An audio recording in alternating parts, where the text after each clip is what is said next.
Aphrodite, then discus, Hera, her messy colors. Na na na na na na na na. Never become Christmas. I love Aphrodite, then discus, Hera, her messy colors. Na na na na na na na. Never become Christmas. I love it when you couscous. Love it when you couscous. Love it when you couscous. Couscous, couscous.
Say you'll be mine, if only for tonight. Come on with me and love me till sunrise. I know that you want me all over you, all over your body. Let's not waste time, 'cause the moment feels right. So hold me close like we're not just strangers. Take my hand with life with no danger. Don't have to be lonely.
home.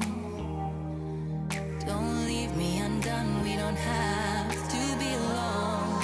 So hold me close like we're not just strangers. Take my hand with life with no danger. Don't have to be lonely. Hold me close like we're not just strangers. Take my hand with life with no danger. Don't have to be lonely tonight.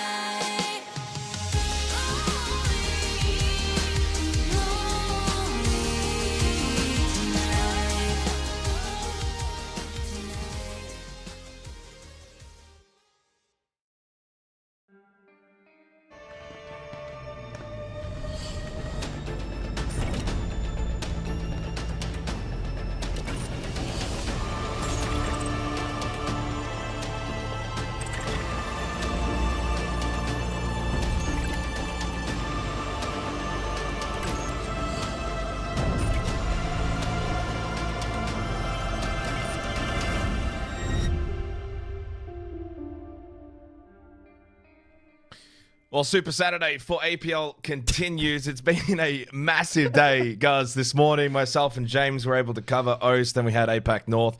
During that, I went off to the footy, up the Lions, ended up getting the win. And now it is time for Asia to close out Super Saturdays. We get to the pointy end of group stage, of course. Well, I guess one more day to go for all of the three sub-regions. And Elevate on top have been the clear standouts. Waybo have kind of stumbled a little bit.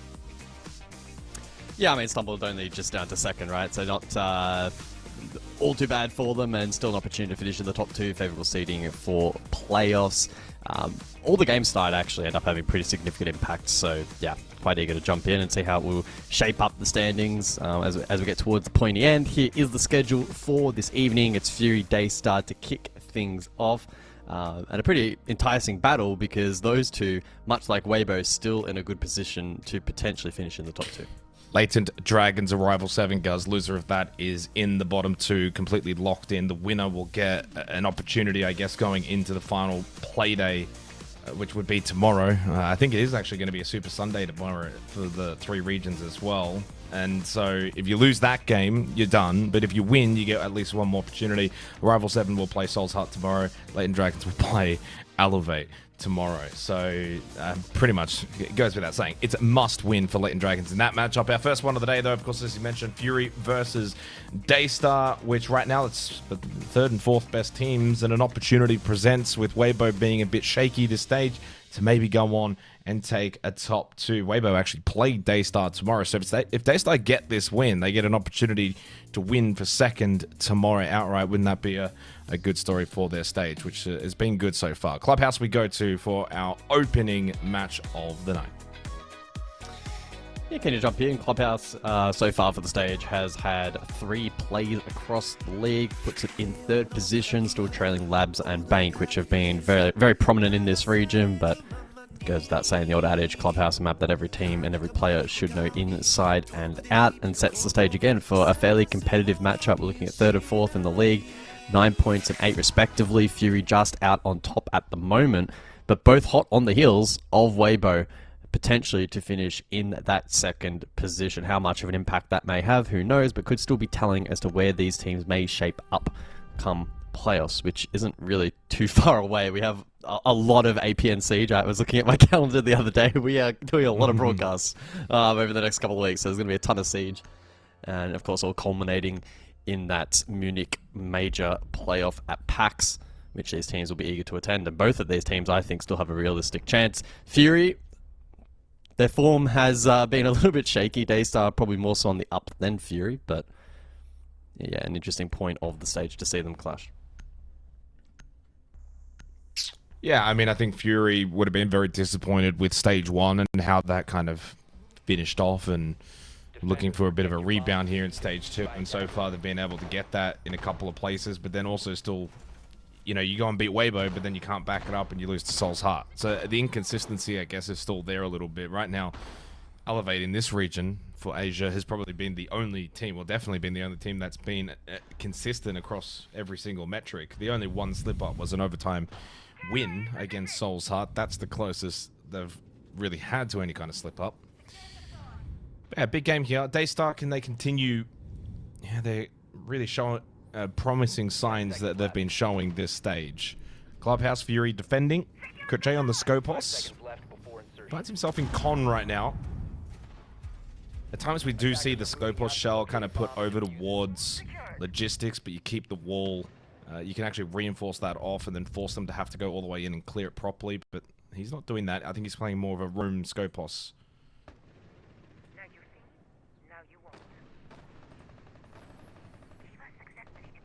At his very best, Critch statistically at times has been maybe even the top in Asia, so we know he can find good runs of form.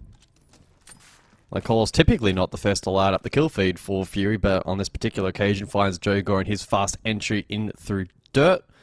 Dismissed quite quickly. That's going to hurt Daystar, especially Basin, where the trade game is often critical, and that Blackbeard can typically apply a lot of good pressure from that position late round. That's no longer going to be a win con for them.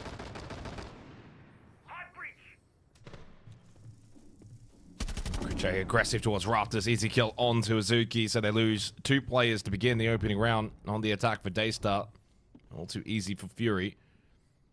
And not only have you lost that Blackbeard for the site execution, but you've now also lost Azuki. Less numbers to be able to go deal with Crit J. It's all over towards CCTV. Pika can cut him off, and they've got another one coming up through Jim in Souffle. Pika opts to go down towards blue and see if he can maybe catch someone. Closest being BG Man on the Azami. So far, not a lot to really like about this attack for Daystar, and an easy transfer at this point for Crit J. You just come back, consolidate towards site, 5v3.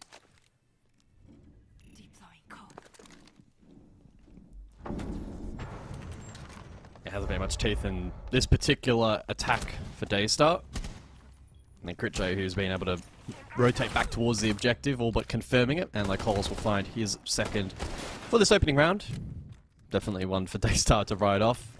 Sometimes this can just be the case in a basement where if you lose that first pick so early on, typically it is that early dirt rush. The rest of the attack is pretty easy to foil. But credit to Fury, Lycolis in particular, switched on to find that opening kill. Crit J was able to open his account as well. And they haven't blundered a good opportunity to find an opening round. Clubhouse is very hard fought in this current meta, so any round, even on defense, that you can get essentially for free comfortably is always welcome. Souffle finally drops, and falls for Fury.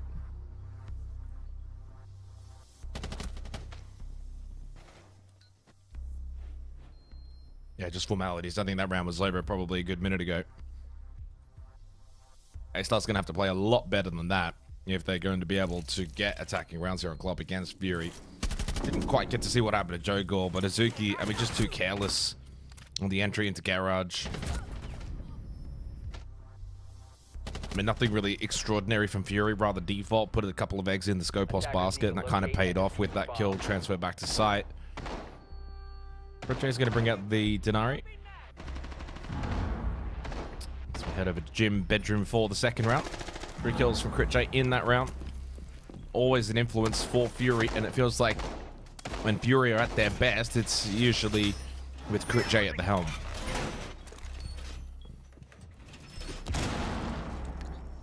Yeah, I'm intrigued to see where he's been tracking so far for this particular stage. It hasn't felt like he's really been setting the world on fire. Find his numbers now. Oh, okay, so he's definitely been a respectable performer. He's 5th in the league, 117 EPS. And so in that regard, it's actually not too poor. But you compare that to, in terms of the overall team performance comparatively to other players at a similar level, that round win percentage sits about 50.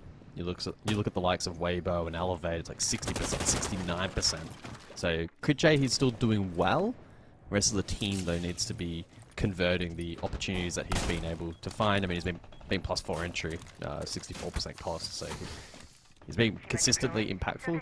Unfortunately, the rest of the team is still trying to find their feet at the moment.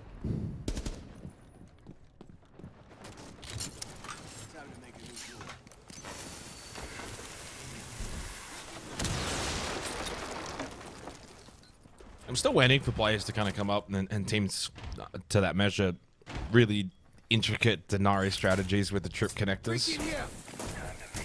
So far, to me, again, I think I had this conversation with James earlier today for OS. It almost feels like a more mobile Rooney in terms of denial of potentially utility, but also quick positioning.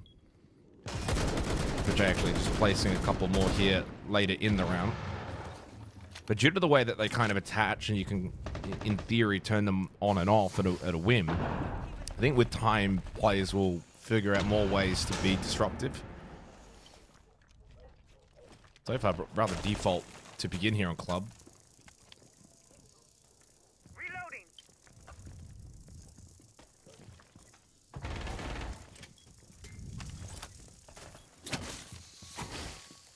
As designed. Yeah, pretty early peel here from Fury. They do have the mirror, of course, to play around, but Dark, one player who has actually yet to peel back. Good for one. Pistol in hand. Gets caught, though. Still out on the bulk. Cheeky double for him. And with that, Daystar in an advantageous position.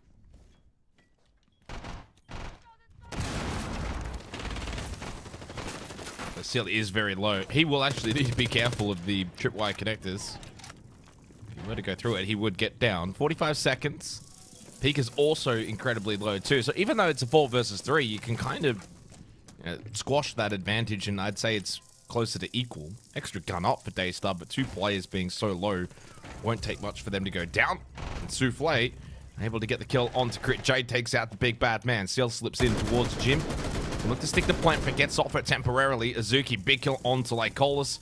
All just down to Solotic, but as soon as that plant goes down, it will be round over, and Daystar will take out Jim Bedroom, which has proven to be a very strong site defensively.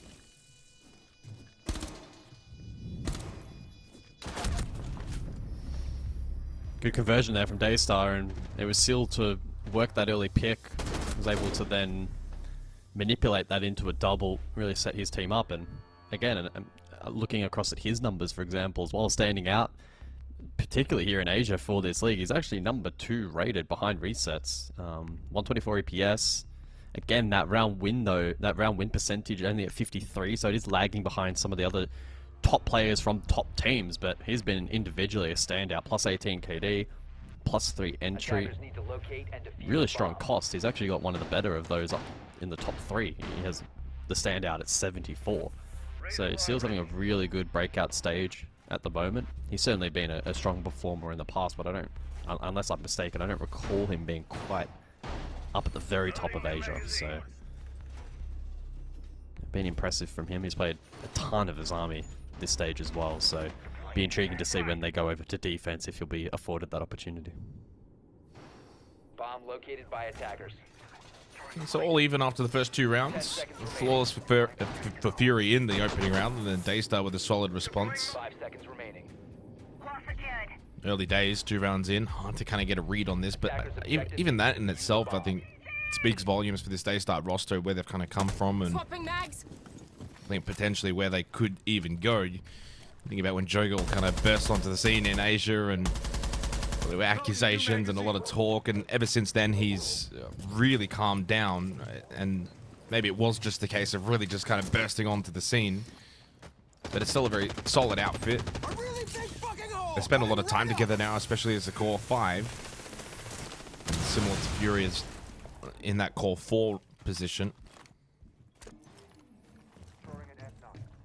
But unfortunately, with Waybo's strength and Elevate's strength, those 2 teams are head and shoulders above the likes of both of these 2, and they both need to continue to keep finding improvements. Not really the most inspiring game of Siege right now, but that can be Clubhouse at times, especially when it's played to the most default levels. Pika with the Ossa. Had a intriguing earlier stat today in OS. I don't know if you saw it, guys. Probably not. It was pretty early in the morning, but me and James had found out Ossa was the 3rd highest win rate operator in all of Siege globally. Only 11 rounds played, though, globally. Yeah, I was going to say, what's the sample size? I mean, this round, with the stage being a little bit more intriguing with the clash in play and that Osa. Capital falls early, though, and that is going to bolster the Rafters hold here from BG Man and that Clash in the hands of Crit J. They'll be able to reform here. Dislodging them will be tough. Azuki's frag grenades also used as well, so it's now just the 2 remaining as Pika throws one of his. Doesn't seem to have had a ton of impact unless that's util clearance on site. So tough here from Daystar. I think one of their better options here may be more direct through Breach itself. Easier said than done when positions like Locolis are still being held. Dark has LOS on the Breach. This is very tough here from Daystar. Somebody needs to be the one to kind of step up here and make a big play. There we go. Jogor goes down though, trying to make the entry in. Souffle keeps this round alive. Finally, a little bit of action. 2v2, plenty of time left into this round. But it's a double stack over towards Rafters. Yeah. And Mizuki's got the cross, so Souffle just needs to be able to get Kit and then find a way to plant. Oh, but he just finds the angle allowed then for PG, man. Mizuki's now going to have to hope that they don't realize he's creeping in towards Garage, but the Clash, a nuisance, basically says, you're not making your way up the stairwell. As much as he tries, Jay gets the pretty easy kill in the end. In fairness, not much else he was really going to be able to do in that round to win it once his teammate had died. And Fury then respond with the win over the Cash and CCTV. Yeah, I think if Azuki has his time again there, provided they had info and he told that there were 2 players in Garage, he probably rotates. I understand he has the cross and he obviously wins the fight if those players are dislodged, but clearly that diffuser was not in a position where it could be collected safely. So it may have been a little wiser to rotate either main breach or vent con somewhere that, along those lines, and maybe just aided in the breach pickup, the defuse pickup. But I mean, I like that little snappy play there from the attack. Daystar had to make something happen. They did get stalled out. They put it into a salvageable position. That diffuser, they was just so awkwardly placed, and that garage hold, which we prefaced earlier was going to be fortified off the back of the Capital dying, was ultimately the big win con there for Fury. So credit to the defense, they played into that position nicely and the utility remained standing, and by protecting that they were able to deny that breach entry, which was enough for them to be able to win out that round. And with that 3rd round concluded, the additional bans now in play. Clash, which was prominent in that previous round, taken care of, and triple hard breach as expected here on Club from Fury, which should help fortify this basement site even more so than last time out, which, quick reminder, was a flawless defense from them. Yeah. Yeah. Jogor has not been able to get going so far, 0-3. Because he was the first death in that opening round on the Blackbeard. This time shuffles over to the Blitz. And Clash has been banned away from Fury this time around. Triple hard breach will be the go for Fury. To be honest, it's an intriguing decision, triple hard breach, on a map like Clubhouse, and also really just the meta in itself, with a lot of operators now also having secondary hard breach available. In theory, the Maverick is also still available too. It's a comparison point when you kind of think about banning shields. The Blitz, the Monty, the Blackbeard kind of, well, does that job, and you either go fuse or nothing. I feel like with triple hard breach, there's still options available, that it's not the end of the world.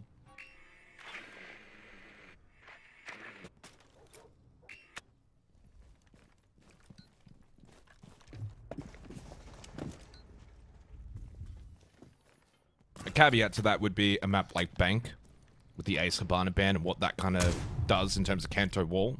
So that doesn't apply in terms of what I'm saying to a map like that.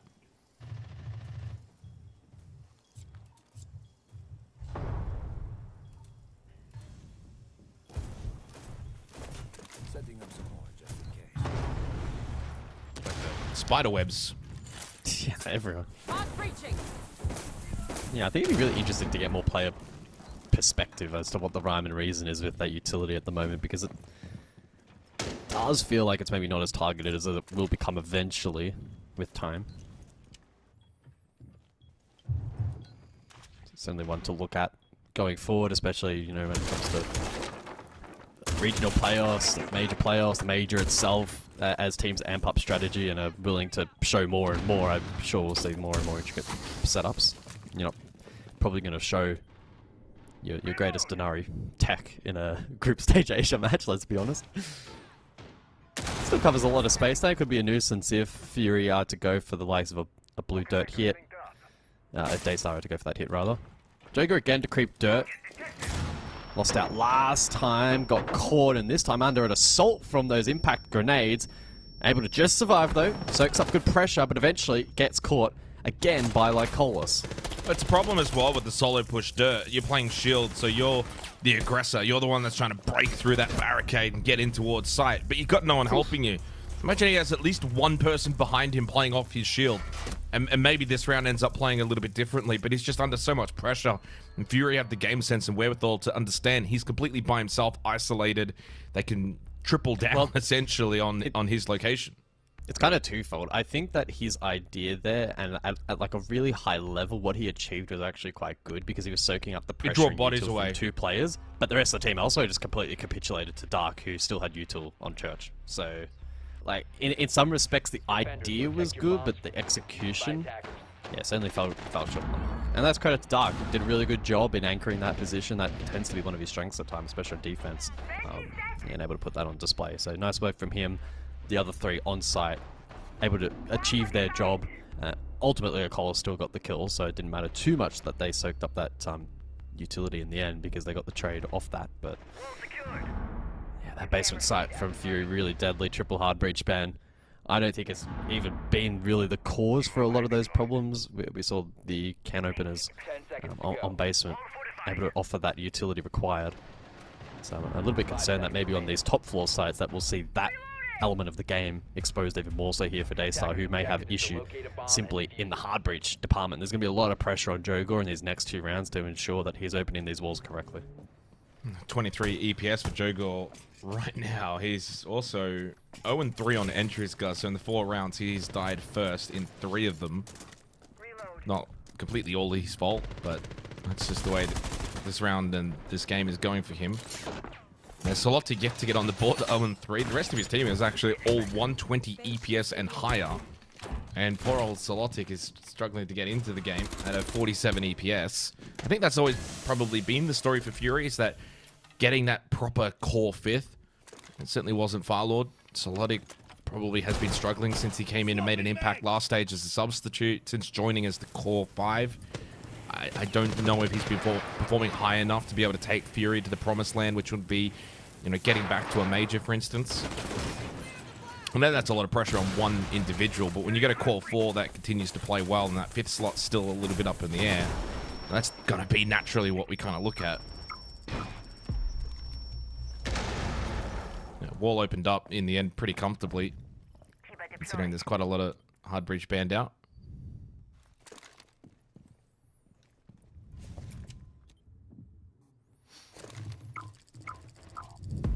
J lurking below has some limited information that he may be able to play off late round for Denial.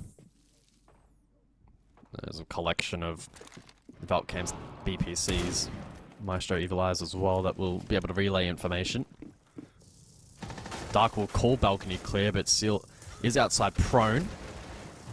Almost able to actually catch that next peek, but forced into a reposition, unsure as to whether his spot is now compromised, and in fact it was. Big from Dark, who stood up tall last round as well. Really helping his team have the upper hand, but in the meantime, Jogor going for plant.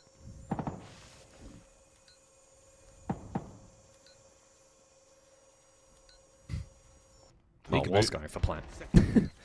We can't. Yeah, Critchay will nitro him below anyway, regardless. Jogor's going to have to think his way through. He's got 40 seconds. If he just continues to sit here. They still have a shock drone. They need to be using that shock drone. Nitro onto Pika. Finally, Maestro Cam dealt with, but then hello, a second one, and Jogor goes down. Surprise. They had the backup plan ready to go. Well executed by Fury, and certainly by Lycolis on the Maestro. And starting to run away with things here on defense Clubhouse. 4-1 up for Fury. Yeah, there has been quite a few holes in the attacks here from Daystar, but looking at it from a more Fury-centric position, whose form has been a little bit more questionable, I would say, over the last 6 months or so, this has been some really good siege from them. They are playing a pretty varied number of compositions. based on the particular sites they've been electing to go to, and they're just executing really, really nicely. They didn't panic there, even with that first plant attempt. They really leaned into the utility they had. Crit J was able to sit down below with Nitro if required. He was able to net a pick as well. Just really good controlled siege there from the defense. Now, of course, Daystar needs to do a better job in clearing it. They saw the shock drone. Ash charges, I don't know where they were invested, but clearly not on the Maestro cameras. Like, there was a lot that went wrong. They didn't have a lurk down below to deal with any Nitro threat, which is pretty expected facing that much info, like, etc, etc, etc. There was a lot wrong from the attack, but Fury just played into the win cons they established really nicely, and I think that's a theme that has continued throughout this half. And if they can, you know, put the cherry on top with 5-1, I think they'll be very well primed for, you know, 3 points at the end of the afternoon, which for tomorrow, for context, will set themselves up really, really nicely. I mean, it'll temporarily boost them above Waybo into that second position. Waybo likely expected to get 3 points tonight as well, so they'll go into the final play day with even points. Fury to take on LFO, Waybo to take on Daystar. There is a world in which Daystar could come out of the gates and upset Waybo, so you know, I wouldn't hold my breath because Fury aren't going to get there on round diff, but there's still a possibility they could finish in second on raw points, which I wouldn't have expected at the back end of stage 1 and even early stages of this particular stage for Fury. So it's been impressive from them. Dark with 7 kills, Crit J with 7 kills. Both have been instrumental in the early success here for Fury, but job's not done. If Daystar can pinch one here, it's still only a 2-4 half. Yeah. Jogor's still yet to find a kill. Opening pick goes the way of Lycolis, and that's going to be a clean sweep half. All 6 opening kills for Fury converted on their defense. I say converted, they did miss 1 round, but converted in the sense of getting 6 from 6. Not often you see the full clean sweep. No. So with Azuki's death... I was literally about to look across at the spreadsheet to confirm that, because in the back of my mind I was like, surely that's the clean sweep. Like, Fury early round have been so dominant. Good clear. Lycolis got himself in a bit of a pinch, couldn't get out of it. Seal with the nice kill. Dark trying to take the close angle fight. Oh, Crit J does not need to peek that. Why does Dark peek that as well? I mean, they've both been playing so well, but you give an inch and Daystar will take it and say thank you very much for peeking that. And down to PG Man and Zolotic, but it's looking very likely now for Daystar to be able to convert a second attacking round, which is all you need sometimes on Clubhouse. Oh, Pika has the angle and betters out PG Man. A good way to close the half for Daystar. It was all Fury to begin, but Daystar do find the 2 attacking rounds necessary and sets things up nicely going into the second half. That's what's so unforgiving about just Siege as an esport title. You can look back at that half and that scoreline, and Fury, in my eyes, on their overall performance, probably deserving of a 5-1. But in rounds in isolation like that one, where you make really big mistakes and overreaches get caught, get punished, it's pretty significant how much of a difference a 2-4 to a 1-5 is. And that's backed by a lot of historical statistical data that shows that a 1-5 conversion is, you know, a 1-5 comeback is much, much more difficult than returning from a 2-4 deficit. So that one round, those couple of plays in quick succession could have pretty significant ramifications for Fury. They're obviously still slightly ahead, even at a 2-4 scoreline on this kind of map. It's quite an even map as far as I'm aware in this particular matter, but yeah, a little bit concerning. I don't know what the let me have a look at the map stats for Clubhouse. Again, it hasn't had a ton of play, so take from this what you will for Asia. It's actually attack that's ahead at 55%. Again, sample size, so I'd say it's probably still pretty even, but yeah, I wonder if that one round could come back to bite Fury and potentially compromise their opportunity at finishing second in the league.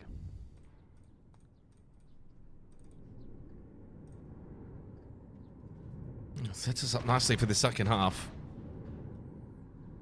Big round win for Daystar. Jogor got on the board as well.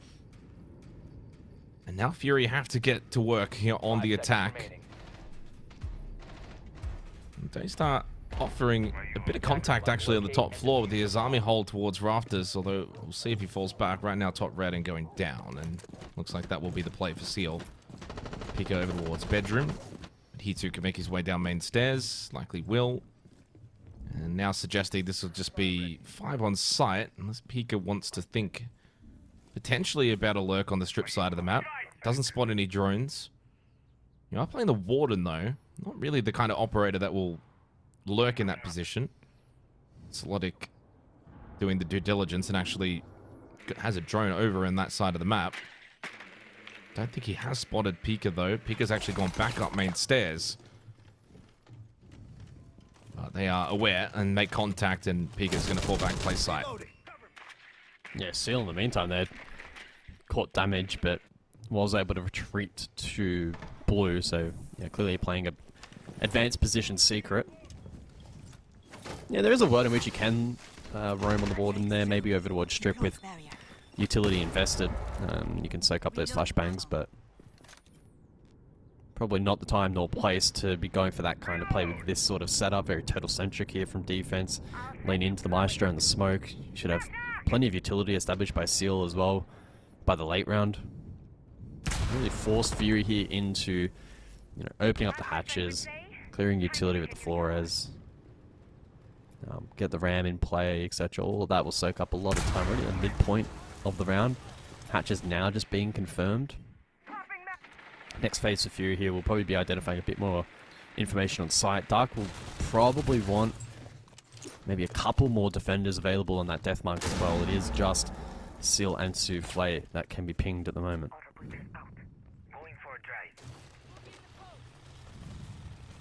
60 seconds left into the round, still 5v5. I think Daystar will be pretty comfortable, though, with where this sits right now. Double Nitro, 3 gas babes. You've got Maestro cams as well. Dark has infiltrated a little bit towards bot main. But can't land the shots initially.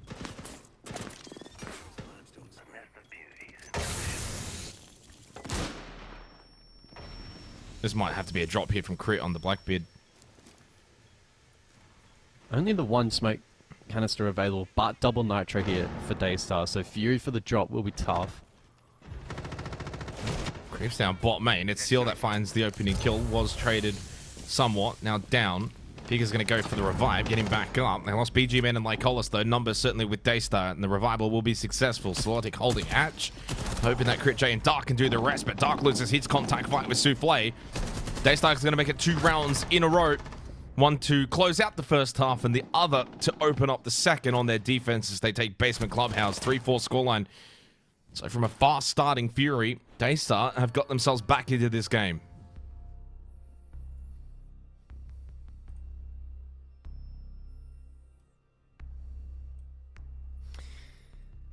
Yeah, the numbers again indicating that the second floor sites are far more attacker sided at about 60% comparatively to Basement, which is actually defender sided. So Fury might be able to kick into gear here, especially before that additional ban is introduced. Interestingly, Daystar actually elect to go Jim here first, despite the Capital Grim combination taken off the board. I would have thought that'd indicate that CC would be on the cards next. I suppose maybe they look to triple down with another kind of crowd control tool for that particular site. We'll certainly have to wait and see. That could be an intriguing combination and make that Rafters hold very difficult to break down in round 9. But round out in play currently, Mirror left on the board, of course, so that will be a big tool here for Daystar in playing into the peel. 5 seconds left before insertion. And I'm intrigued to see what kind of tempo Fury bring onto the table. The Rayor is in play, Locate a bomb and defuse it. but not necessarily indicative that we'll see anything too quick, especially with Crit J sniper in hand. And we'll see how that's that Carly is able to have impact in this lineup. Can be used to clear utility off the 2 main hard breach walls plus con as well. And a lot of those long lines of sight that can be established on the balcony will be very difficult to contest if Crit J elects to play them. Sequential breaching active. Serious drywall work coming up.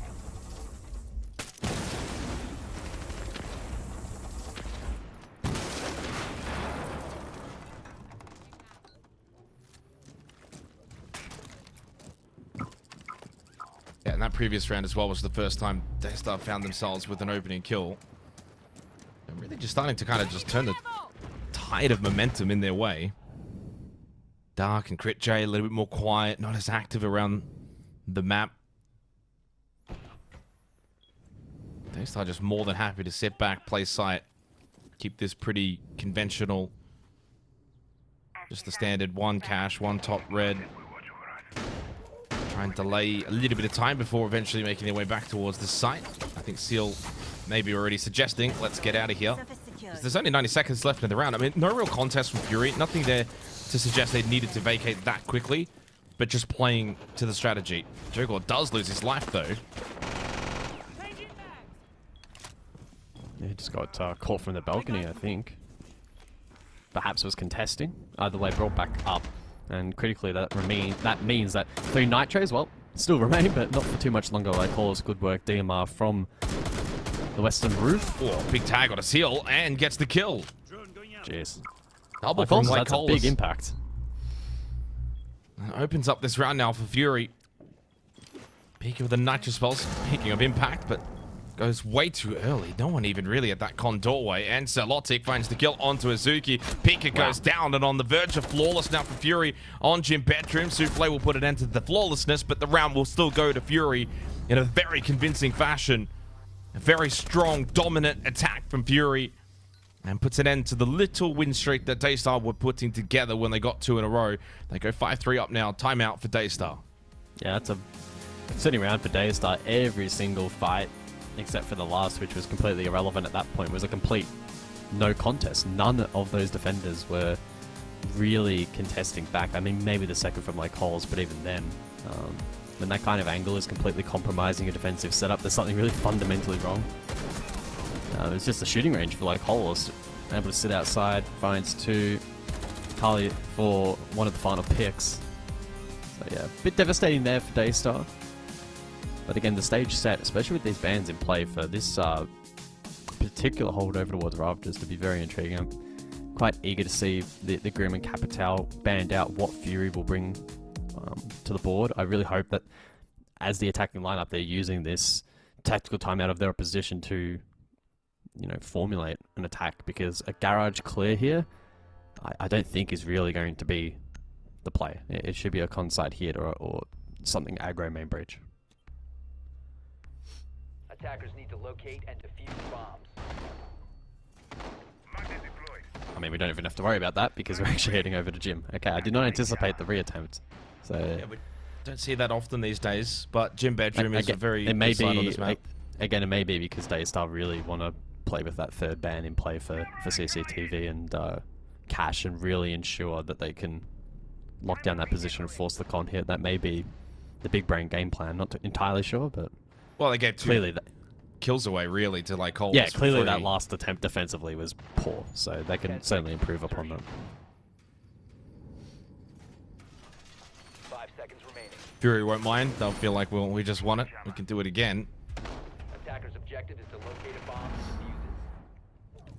defuse it. And I guess the way that they kind of did win the round too, I know that from Daystar's perspective, they can look at it and say, well, we didn't really get to do much in that round, but the same can be said for Fury. I mean, the round was essentially almost done once like Collis just kind of found 2 free picks outside through the window. Fury never really got to get their system going either. Time to ring some ears. And I do wonder though, maybe Daystar might opt to be slightly more aggressive on the top red cash side of things too. I mean, they fell off at the 90-second mark, and they may do so once again, but it might be more of a case, let's force Fury to have to actually clear us this time. Some teams do opt to defend it to the death, others will just play for time. 3 nitro cells in the round for Daystar, didn't really get to use them in the previous round. With the mirror window towards logistics, no. Will not be dealt with. Special charge. Stay clear. Yeah, did he miss? Either way, mirror's still standing.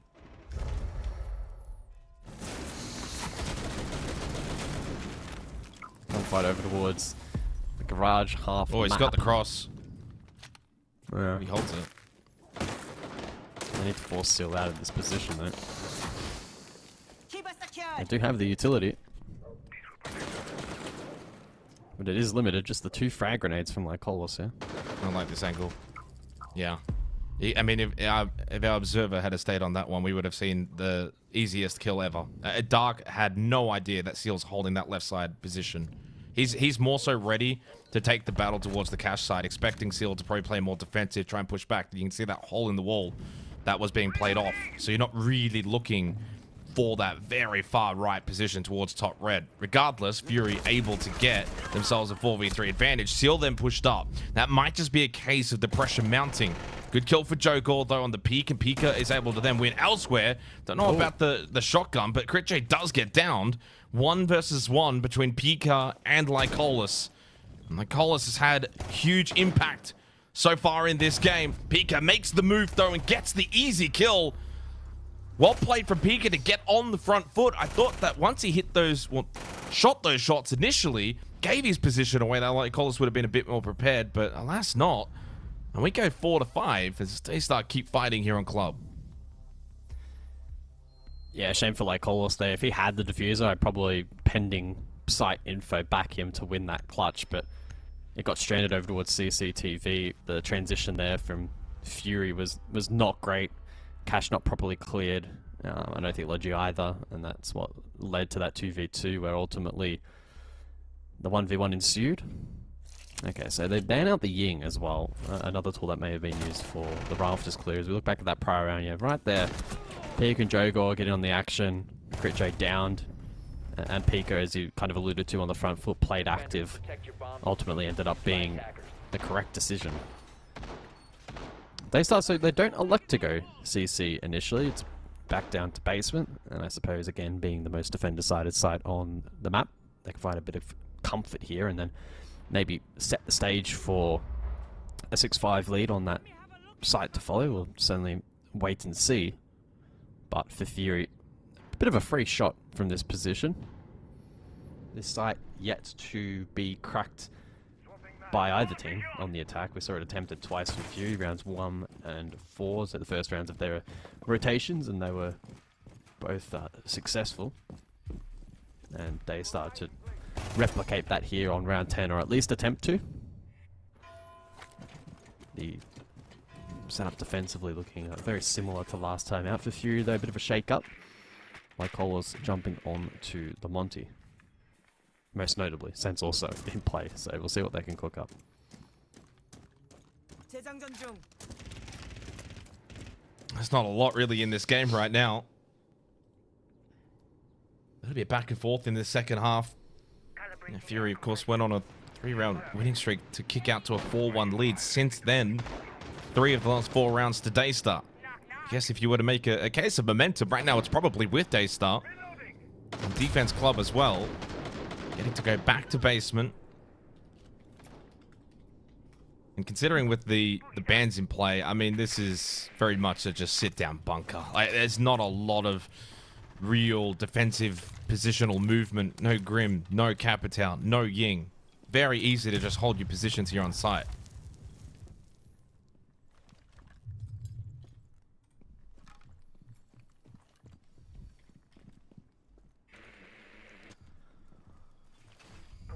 Oh, that could be a freebie. Or maybe not. Or maybe it is. Way. Oh, BG man had a chance. Jogor lives to fight another day. No way. Jogor got very lucky there. A player who has been on the receiving end of many opening deaths in this match. That would have literally been his fifth opening death. With no opening kills either to balance the metric. And it also would have been one of the 2 Nitrocells as well. And really, that's the win con, I think, in this round for Fury, is finding kills from the Vert. That's why you bring the Ram. Bravo to maybe try and deal with these Maestro cams, but so far unsuccessful. Then puts emphasis onto the likes of Crit J with the ROU and the eventual drop to come.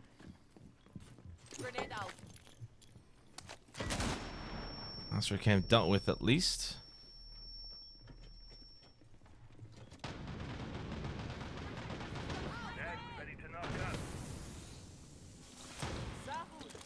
Collis has dropped, by the way. He is in sight, ready to go for the plant. No, it's only one more gas babe. Double nitro. This is when you throw those out. But I don't think he's in the proper default position. Maybe catching Daystar off guard a little bit. Now he gets up, shield in face, and the Sens walls ended up working to perfection. Really good strategy from Fury in the execution, paying dividends, and they clean up. That is a really well-worked attack from Fury. Daystar just could not respond to it quick enough. That's massive. The one and only round on that particular site, won out by attack. Started out with that nice opener from Crit J, and they were able to just roll it forward from there. A lot of good pressure placed on that defense. The Sense offered good protection. The plant spot was well curated. A lot to like about that attack from Fury. But we finally, I feel like I've been waiting for this for several rounds now. We finally get CC cash. And you know, quite intrigued to see if this big investment in bans from Daystar will pay off. I can't believe this is the first time we're seeing this site attempted from them, given that belt of utility that they took off the board initially. And so my full expectation here is we don't see a garage attempt. It really shouldn't be the play here from Fury. I guess maybe they can manipulate it with the Monty, but that would be quite ambitious. And so Daystar, preparing themselves for the extension over towards bedroom across. They'll look to peel in anticipation for that con side hit. 10 seconds to go. New camera feed up and running. 5 seconds remaining. Camera feed up and running. Well, on the ropes now for Daystar. 2 rounds needed to force overtime. If Fury do go on and win this in regulation, would put them to 12 points in the group stage. It would put them temporarily above Waybo as well. As Waybo play later tonight against Soul's Heart, that promises to be a good game as well. Clearing the way. And it would mean that Fury, at the very least, very likely should finish top 3. No certainty to that due to still other games to be played, but it would mean Daystar would not be able to jump Fury following tomorrow's action.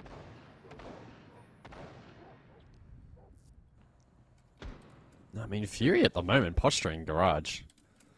So despite the lack of Grim, Capital, even Yinged by extension, they are looking to attempt this. And I guess to some extent, maybe they could catch Daystar flat-footed because they themselves will not be anticipating Fury to go for it. So it's a bit of a Mickey Mouse situation here.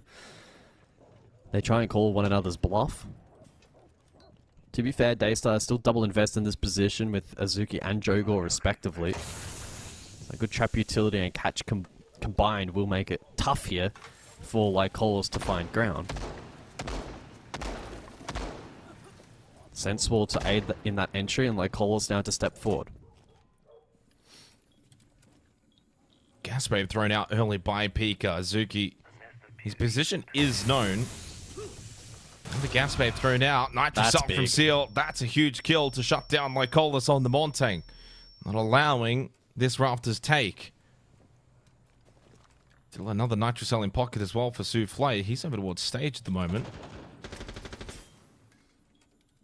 60 seconds. Fury have got to potentially find a different avenue, but the RAUs go up the stairs, and so does Crit J following quickly in behind. And a lovely shot onto Jogor, and that is exquisite from Crit J. Clinical to hit the double headshot. One tap, and suddenly round looks shaky for Daystar. And they only really now have the Nitro below Daystar to play around. This will be really difficult. Yourself from Souffle gets caught around Lounge, has the ping information. He shot through the soft wall. Pika with a big kill onto Dark, and Solotic will fall. The response is swift from Daystar. BG Man and Crit J, though, still alive towards this site. Crit J has the kit and can go for the stick. They know Souffle's first floor and has to make his way up. It's the double stack towards red, and BG Man was at least able to get one. Leaves it up to Crit J in the post plant to close this out in regulation against Souffle, who certainly got more health and hits the headshot to shut down the rampaging Crit J. Felt like the script had that one written all for Crit, but not to be, says Souffle. 5-6, another round is needed. Yeah, Daystar really had to knuckle down towards the tail end of that round. Big play from Critche. Dislodges that entire hold without any util outside of the ROU close by required. But then through the mid-round, a couple of picks down below. Strong hold. Eventually culminated into that 1 versus 1, and Souffle just able to get that kill. Critche still had frag grenades in pocket. Of course, easier said than done to maybe consider using that as dislodge towards the end. Perhaps the high percentage play is to go gun up, but lost out to that swing. And they hold on for just a little longer that side. Again, I still think defensively probably should have been more comfortable with those bans, but alas, they are able to win out that round. A round win is a round win. And now 1 away from potentially pushing overtime. Gym Bedroom will be the objective of choice. A site that Fury were able to win out initially. Daystar immediately after a tactical timeout did reattempt though and found more success. So the question will be, third timeout, which team can just find that extra couple of percentage points, because yeah, that second attempt from memory was very close. In fact, it was just the one player up for Daystar at the end there. Attacker's objective is to defuse the bomb. Hey, boss. I just got another 1,000,000 hits. Great. Another $12 of ad revenue. I was looking at the standings, and if Daystar were to win this in overtime, both of these two teams would be equal on points going into the final play day. The bad news for Daystar would be they've got to play Waybo.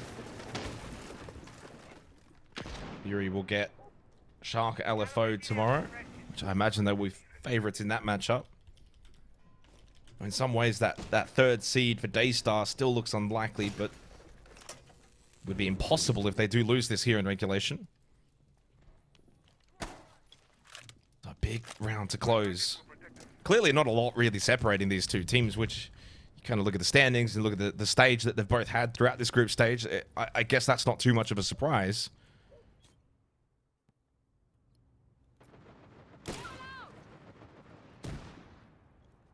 Deploying drone. Time to make a new duel.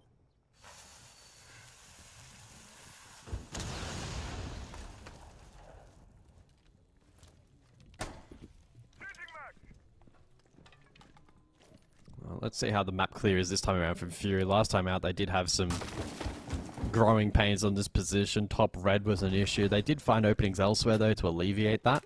Reload. And this time around, they do have that buck in play, which they didn't last time out. They've dropped the Rayora to facilitate this, and I don't mind that as a tool to help flush out cash. And if you combine that with enough pressure CCTV, it makes the life of those in those positions very difficult. But Seal and Joggle very advanced at the moment. Maybe looking to catch Fury out here, but there seems to be yellow pig info. Oh, they knew. Oh, Joggle though. That's huge. And the fact that he can stay alive as well towards cash. Advantage Daystar in this match point round to try and force their way towards overtime. And no crit J as well. It's been very influential in this game, and that cheeky spot for Joe Gore. Surely it doesn't get checked. It somewhat did though by BG Man, but his head cleanly taken off as Joe Gore continues to just duck and weave around these shots. Daystar, through a bit of magic from Joe Gore, force overtime. Yeah, really good there from Joe Gore. Fury accounted for one close by, but not the second. And so a 6-6 scoreline as the bans revert. Well, I suppose in this instance, persist. Daystar continuing their run here on defense. And to Gym Bedroom we go. So Gym Bedroom to see its fourth attempt here from Daystar. By far and away their most favoured site here on Club. I'm just having a look at that opening kill conversion, which tends to be a very telling story in competitive Siege. Round number 12 there was the only round in which it was not converted on Daystar's defensive half. So there were 5 instances before that where the team that got the opening kill won out the round. And multiples of those occasions very, very dominantly so.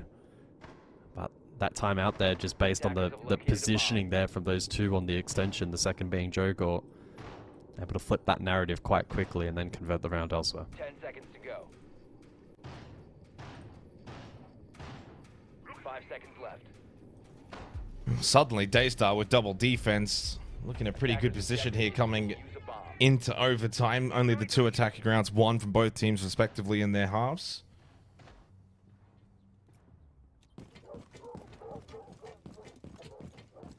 Daystar were unable to win basement though. So if they're going to get this done, it's probably likely in an 8-7 fashion. I think 8-7 is the way that this is most likely going to go.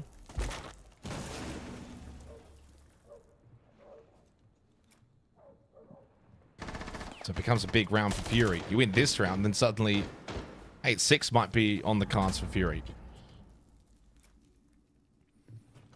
Tell you what though, the super weekend that we've got here for APL, of course, we've had a lot of action today, more tomorrow as well. Sets up these teams very nicely in terms of preparation and warm-up going into next week's playoffs.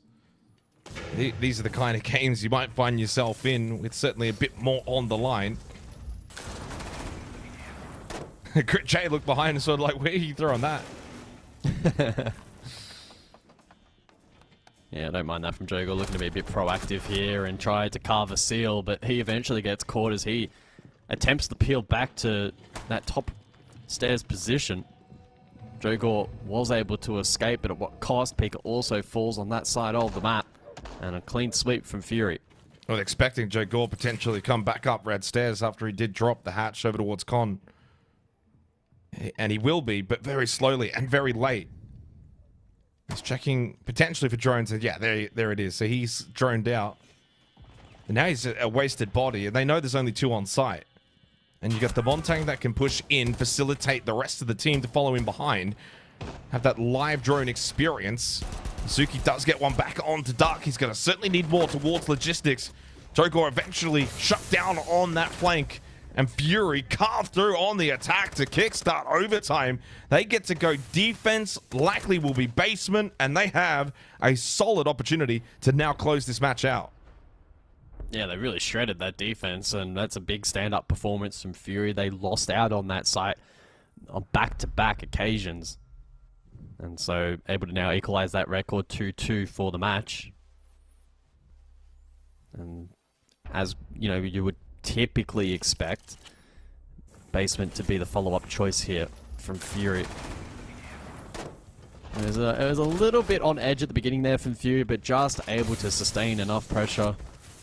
And then with that hard breach in play, defense started to get dislodged, but Fury able to capture them, and Jogor made his best efforts to then flank late, but he was covered.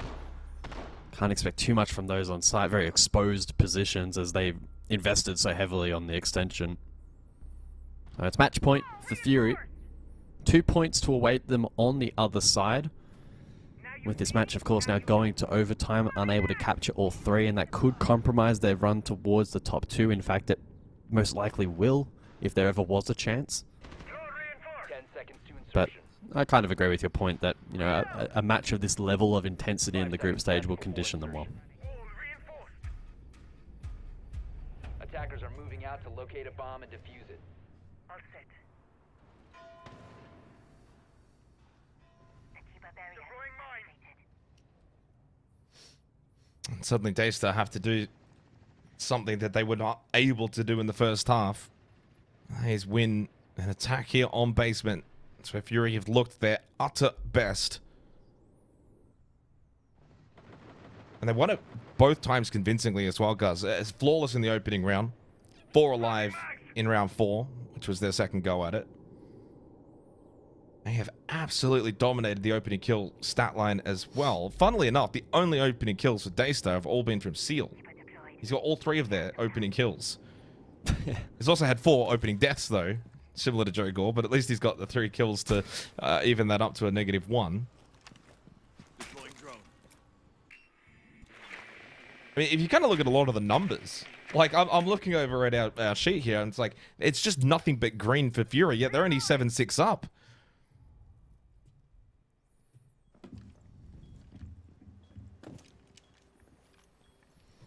Can they close it here? Defensively, basement. It's a full bunker. All 5 players basement. Bloody spiderweb again. Yeah. Yeah, those tripwires completely scattered across Arsenal and may make, the hatch drop or, blue dirt flood, etc. A little bit more awkward.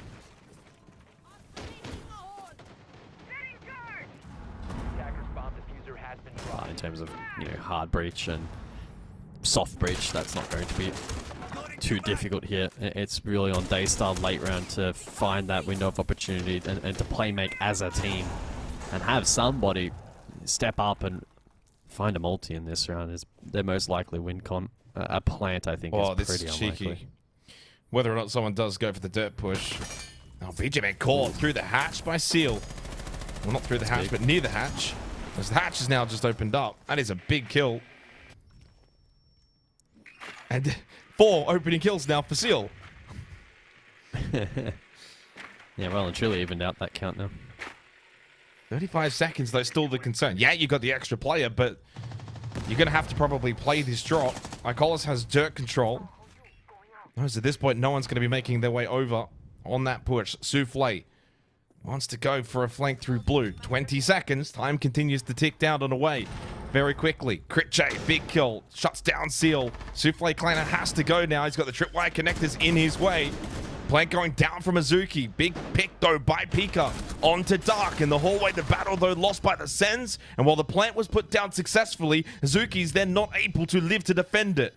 And Souffle will have to do that from above, but a clean headshot like Cola's 3 in the round, and it's all done. Fury walk away with the 2 points in a hard-fought game against Daystar. 8-6 for our opening game of Asia.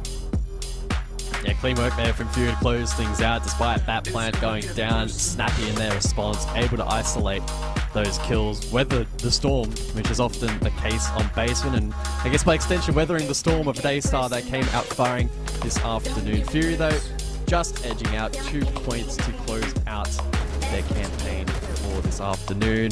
That will wrap up this match, though. On the other side, Elevate and LFO. Better watch your back.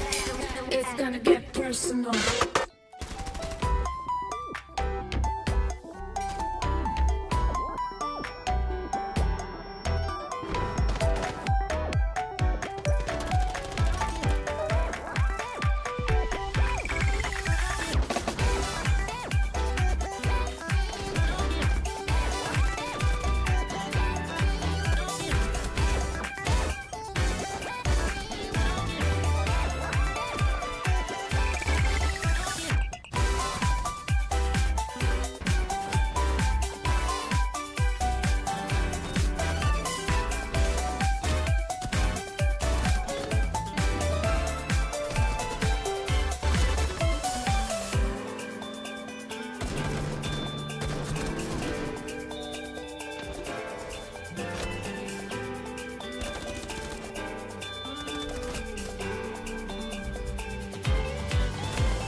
You know how they say it's not the destination, it's the journey? And the journey of 1,000 miles begins with a single step. And you know what? They're right.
I'm Toad, I play for Waybo Gaming, and we're going to be looking at some moments from my career.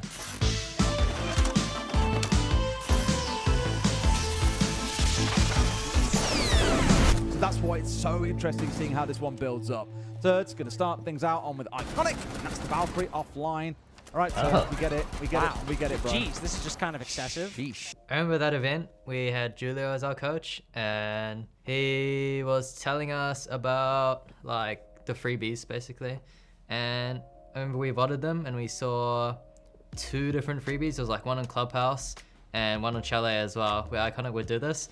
So, you know, when you walk in and you get a freebie exactly as prep, it's like one of the best feelings. And I knew he was gonna be alone, so I just hit him with a cheeky mag dump quickly, you know, getting his mental. Freebie is like, when you know what team you're gonna verse in advance, you're always gonna go back and watch their VODs from previous games. If you can isolate a solo player, or you know what a solo player is gonna do, and you can get a free kill, then that's a freebie. I think SI24 was our second LAN event as a team, but our first SI, and we had like the group of death. We had M80, Liquid, W7M who won the event, and VP who came third. So we already knew we were going to like the group of death, and we knew, you know, we're just a shitty team from APAC, so we went into it with no fear basically, nothing to lose, and we just played our hearts out. And yeah, we weren't discouraged when we lost rounds, we weren't discouraged when we lost maps, and we just keep playing. I think that was probably the peak of like the positive spotlight from the community. We had, you know, Joel the Fish. We just came off a really good run in Atlanta, just the event before. We had Brazil, we had Julio, Brazilian coach in Brazil.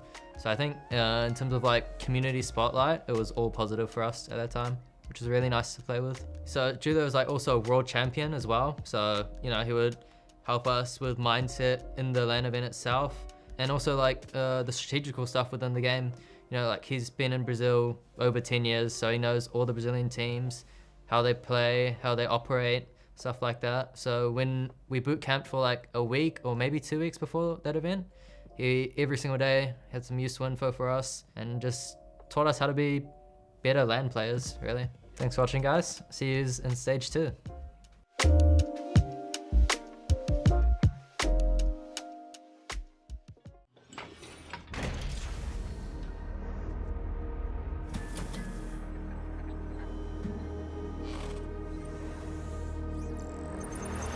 Into the level 1v1, the close end for the ball. Waybo saves and burns. Holy, what is going on? He grabs that one out. 2-on-1. We're gonna see. Oh yeah! Ese es efectivo. E vai tentando plantar mais a Prioritization.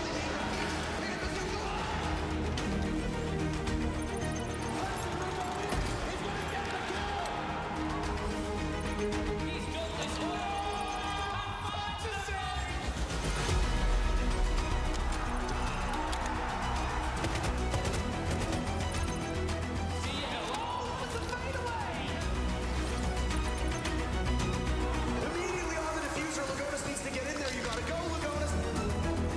Why are you not looking? Hello?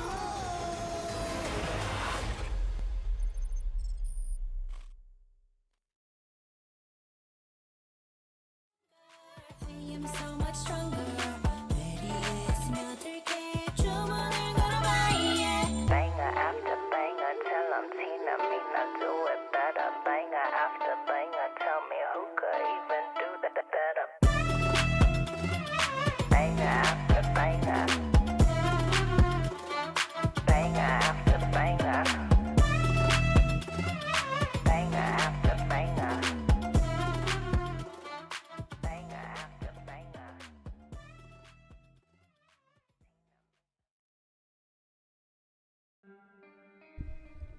Well, we're back. It's time for Elevate and Shark LFO to do battle after what was a really good way to kick off Asia, a close affair. Obviously, Fury getting the job done against Daystar in a close one, and maybe a matchup that we might see those two teams again in later in the playoffs. But for Elevate, it's all been smooth sailing so far through the group stage, and there's nothing really to suggest it's going to be anything but the same in this matchup. The new additions have been, well, perfect in wraps and resets. No real surprise considering the quality of those players, and they've really taken no time at all to settle into the region. Yeah, I mean, 3 of their players, resets, wraps, Ion, top 10 in Asia overall. They've been very, very, very strong, difficult to take down, hence why they enter this particular play day still yet to lose a match.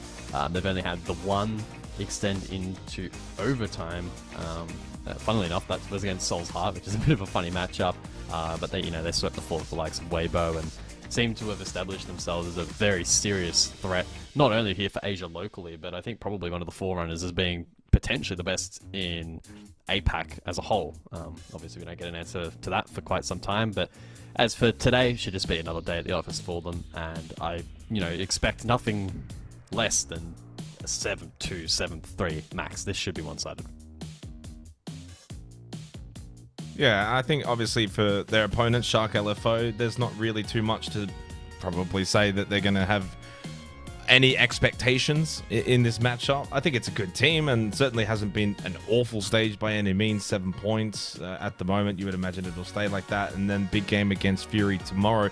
There is a world in which they kind of stay, I think, on 7 points going into playoffs, considering their final 2 opponents. But even that should be maybe enough to keep them out of the bottom 2. But I kind of look at their round differential. It's -7. You kind of think about, well, Latent Dragons are rival 7. One of those 2 gets a win in the next game, actually immediately after this. So there is a small world in which they could actually still end up bottom 2 if they don't get points from this game tonight against Elevate. Again, unlikely. And then probably, again, going in as underdogs against Fury tomorrow. So, I mean, by no means are they safe from bottom 2. But the way that if I had to predict it from here for this roster is they'll scrape by probably with the 2 losses to close the stage out. So it's up to them to kind of change that tune a little bit. Hyunjin has, well, clearly had a very poor stage so far. There's only so much that you can get out of the rest of them. Jackie Wu probably down on his best, certainly in the 2-7 entry department. Not ideal, but MC, Songla have both played well so far, especially for MC. 68% cost in a team that hasn't really won a whole lot of games so far. For Shark LFO, just the 2 wins, 3 losses. So to have a near 70% cost, I guess in a losing marginal team is actually quite insane. MC having a very good stage thus far. Yeah, certainly that was going to be my point. Is currently 6th in the region, positive entry as well, which is really good to come by, and that cost has been very, very effective as well. So keen to see how he performs tonight. Going to be a big tester for him, and unfortunately, given the way in which their kind of team dynamic is shaped up throughout the stage, there's going to be a big emphasis on him playing well. If MC doesn't show up, they stand pretty much no chance at winning this one. And on a map like Clubhouse, where it's very difficult to be a strong individual performer, I think that may get exposed a little bit. I'm a little bit surprised that we're heading there, but I suppose Shark LFO don't really fancy their chances on a skyscraper attack, so it kind of makes sense. Clubhouse we go once again. Asia doing its best OS impersonation here with the double map selection. Shark LFO will be defending first up, so Elevate will have to get those attacking rounds. They're plus 20 round differential so far, though. I mean, they're not just winning games, they're largely dominating them. You look at some of the results for Elevate so far, a 7-1, a 7-2, that one against Fury, 7-3 over Waybo. That may as well be a 7-0, 7-1 against other teams in the region. And then 7-4 over Daystar a couple days ago. Of course, their only kind of blemish was that overtime win against Seoul's Heart. That actually came on this map of Clubhouse. So maybe something that a team like Shark LFO is looking to sort of replicate on a map like that. But if I'm in the Elevate camp, I'm thinking, well, this is a good opportunity to kind of maybe rectify some of the things that they maybe did wrong in that game. I know it sounds harsh considering they ended up winning it, but for a team that's been so dominant, if there's anything to kind of look at on their stage thus far, it certainly is that OT win. So they'll get an opportunity now against Shark LFO to get another go, another crack at Clubhouse as we are just waiting to get underway. Unfortunately, it's we had a rehost and then had to get people back into the lobby, so it is taking a little bit to get this game going. But yeah, I mean, Elevate absolutely huge favorites here, but with Shark LFO starting on defense, like a 7-3 scoreline wouldn't really surprise me. Yeah, there's just very few indicators that I'm looking at here to suggest that this match will be all that competitive.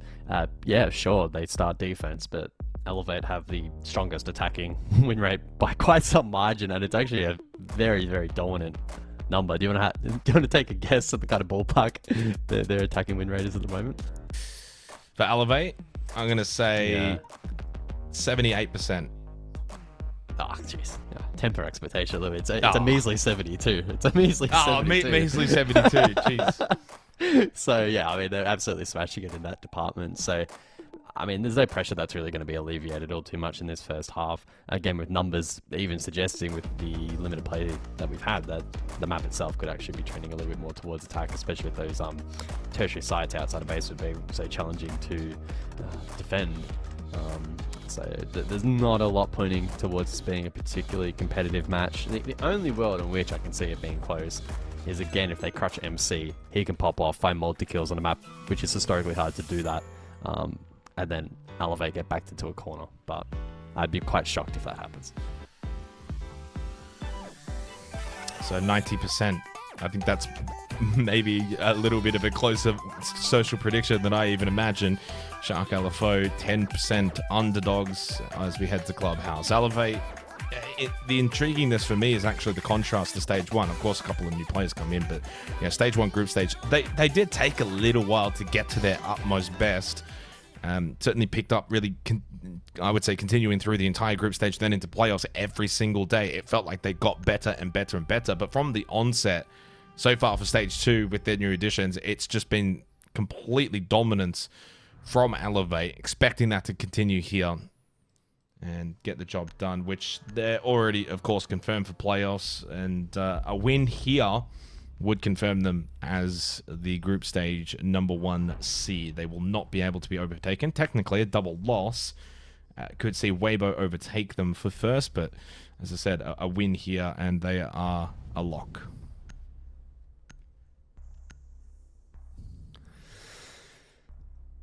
So it's Basement then up first here on the chopping block. Kaid Bandit, Thermite, Monty off the board. Bit of an intriguing band set there from Shark LFO. We tend to see teams invest either or in terms of hard breach or shields, but a bit more of a hybrid approach this time around. Elevate shouldn't have any issues whatsoever in opening up hatches with that Kaid band out. And so I do wonder if that prompts a bit more of a roam game here from Shark LFO, but composition and setup suggesting that it will be a bunker down.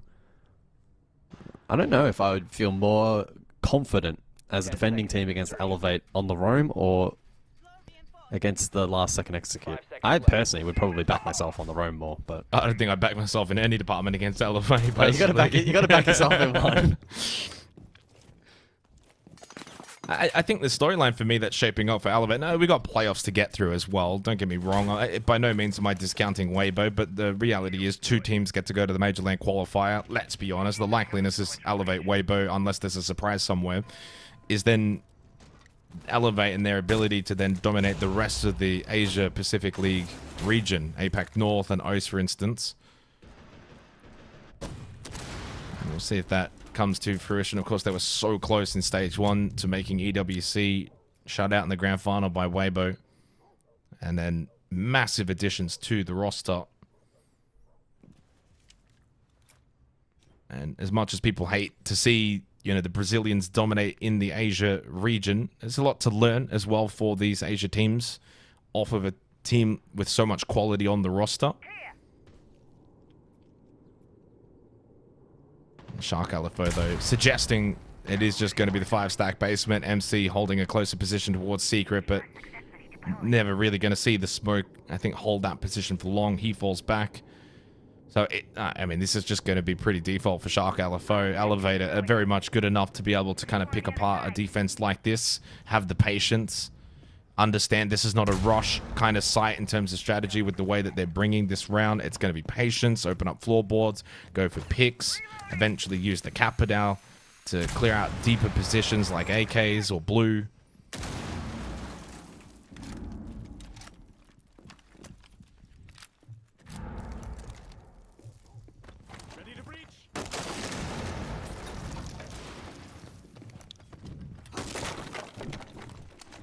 I'm expecting surgical precision here from Elevate.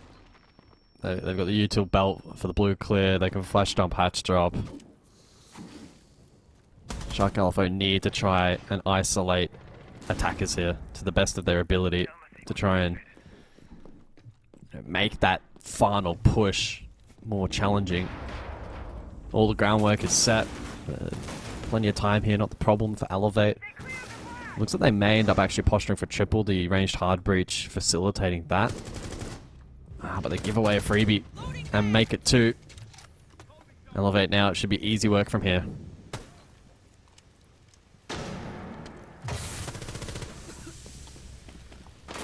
I mean, this is probably what you're expecting to see quite a lot of in a game like this. Flawless from Elevate on the basement side of Church Arsenal that we saw actually very much in the most previous match was very difficult to attack into, and they just made it look really easy. You look away for a second and it's all over. 1-0 to Elevate, and an early statement against Shark LFO. They are just on a rampage this stage. And the, long ways to go. We are able to look a little bit ahead and sort of wonder. The teams certainly can't. It's, kind of one day at a time. But, I mean, how good could this Elevate team be internationally as well? So Waybo DWC make top 8. Is that kind of, if you were to see Elevate make Munich, is top 8 the minimum? Is that the pass mark? Does a team with this much quality and experience even get sort of a gimme event like the major and say, oh, well, it's their first one as this roster? I think there's too much quality and experience from the individuals across the board to suggest that they would get that pass mark. I think it would have to be a solid performance or it's a bust. 5 seconds left. I mean, the irony being with their experience and especially regionally from South America, I think they go in with a very serious dark horse label for Munich if operating under the assumption they qualify. I think, yeah, top 8 minimum. They have the ability to perform, probably even with more, maybe to some, in a weird, strange way, maybe be a little bit more comfortable, at least from a meta perspective internationally, as opposed to APAC, which is, a funny thing to say aloud, but yeah, I think that they could be a threat.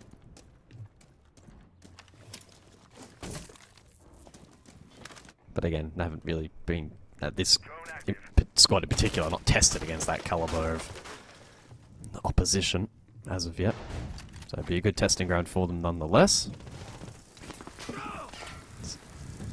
MC getting torched. Oh, wow. And gets caught. Good use of the destructible ingredients there from the attack. Yeah, and again, highlighted MC as well in the pre-show for this game. He has to play well this match. Yeah, he has to play well. And it's not fair on him, but that's just the reality. Yeah. The biggest thing for Shark LFO, just you can't get absolutely demolished here. But Elevate have done that to quite a few teams in Asia so far at this stage. It's a weird mentality to kind of have going into a game, like saying, guys, let's just not get smashed. Like, you want to go into every game sensing you can win. And if you can't win, you take the learnings from the game. And there's only so much you can do considering the form that Elevate find themselves in so far. But there's just a lot of reactive positioning here by Shark LFO outside of the basement load from Pinjin.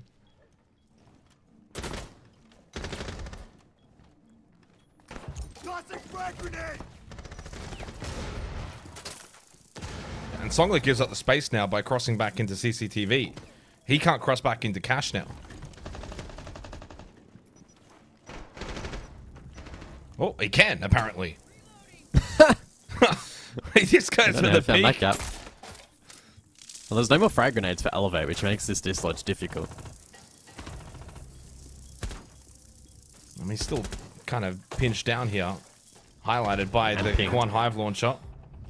Raps, though, losing his life. Finally, they deal with Songler. Bit of a nuisance on site. Pinjin with the garage flank, but he loses Momo towards top red. Plant will go down inside a cache as well, so Pinjin shouldn't really have the capability of denying this and meets the other two players immediately. Goes with a shotgun, but Elevate had already confirmed this round anyway, let's be honest. 2-0 on the attacker club for Elevate as they continue to steamroll through Asia. Yeah, look back at that previous round, started off nicely. The gas pipe dislodging MC, got pinched. Really just a steamroll from there. It did get a little bit awkward with the clear on Songler. The lack of frag grenades just stalled that out temporarily, but eventually they were able to find that point of the round where they could flood. And then the retake was very difficult from Rafters given that setup. Top red was dislodged. And overall, just another clean attack there from Elevate, but again spearheaded from a relatively comfortable opening pick. And Elevate showing that if they're given that advantage, they will be very dominant from that advantageous position. So big emphasis here from LFO on the tertiary here to keep this match competitive, to try their hardest in finding that opening kill.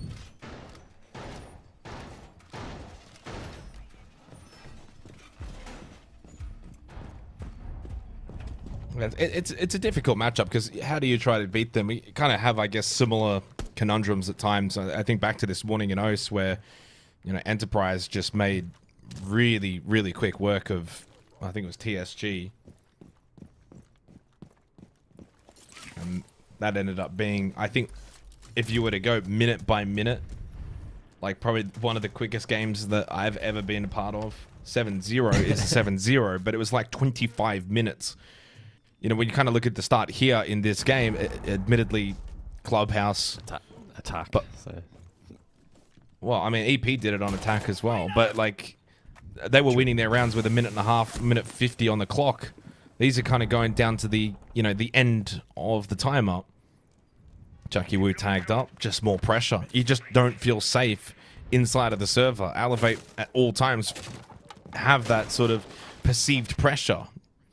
And it just forces you to go back into your shell. And I was having the same conversation with James earlier today. He's like, well, you're 5-0 down. What do? You have a timeout and you think, well, do we want to get more aggressive? But that's what they want as well. Like, imagine you try and go into Elevate's face right now. Is that really going to work out? But what do you do? And this is the tricky part of just when you're completely outskilled by the opposition. You just feel helpless.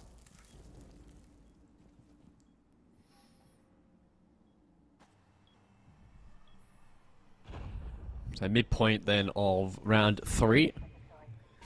Shark LFO have been able to resist that early pressure, still with presence down below. Songler cut off though from the rappel, and again it's just that pressure on all points of the map, but alleviated a little bit as Ion begrudgingly allows that rotation. Jackie Wu peels, but Songler does find the first, so a small win for Shark LFO. And an advantage now to play around. He's looked pretty good so far, Songler. I thought he did a good job in that last round, considering the circumstance he had found himself in and the pressure on his position. Finds a pick early in this round as well, so opening kill for Shark LFO. That will be their first one. Only 3 rounds in, but it will be their first. Attempt to make the entry and should have maybe got that kill and just keeps moving forward, but Pigeon watching on the longer angle. Doesn't get away, though, with his life intact. Traded quickly, and Momo will fall as well. Lower on Howell to Jackie Wu, caught in logistics running. Songler again. And he feels like the main man right now and will have to be in the 1v2. Resets with 3 in the round. Songler, well, they somewhat lined up for him, but Resets gets it done, and Elevate certainly had to work a little harder in that round, but they find 3 in a row and they force the timeout from Shark LFO.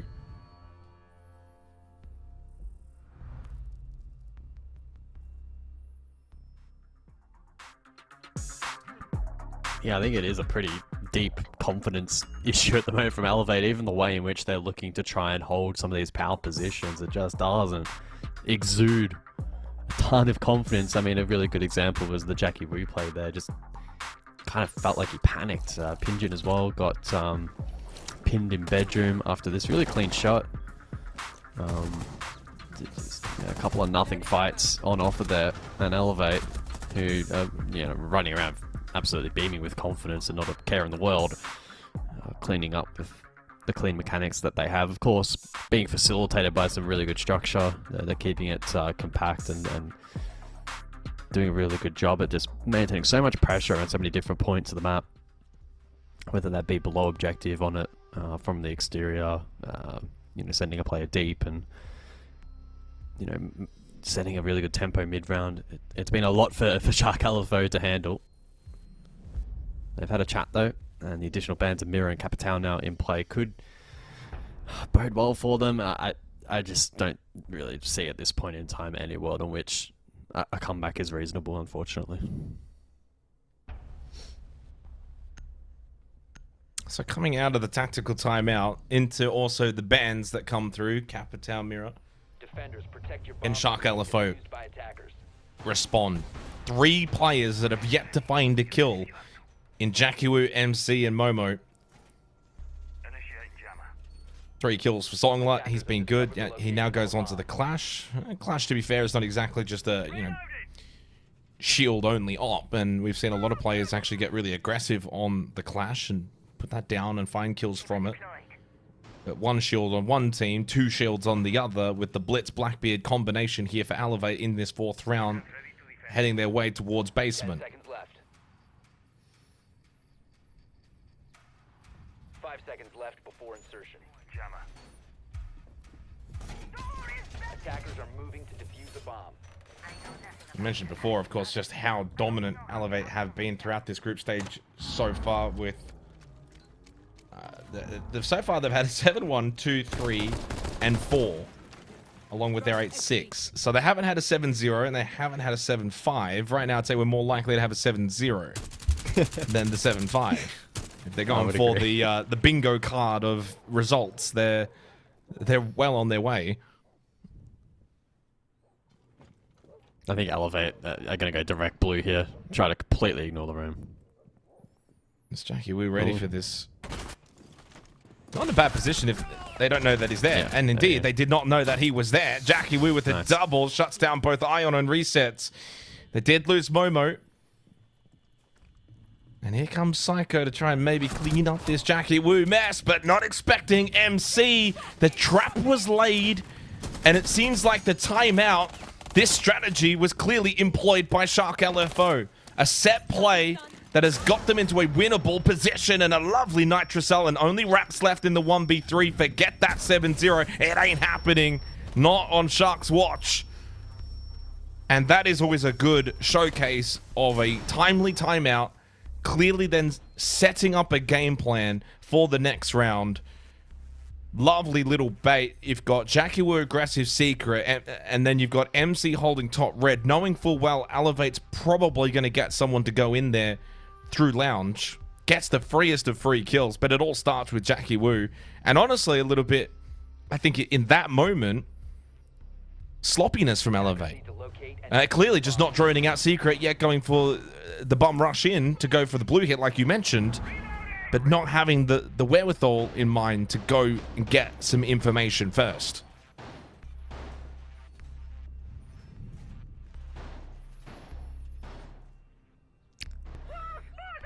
Yeah, good reposition there from Jackie Wu, and then able to ensure that he didn't flounder that golden opportunity to get his team off to a good start in that round. Rest of the group doing a good job to consolidate. And so with that, their one and only round thus far of the map. 5 seconds left.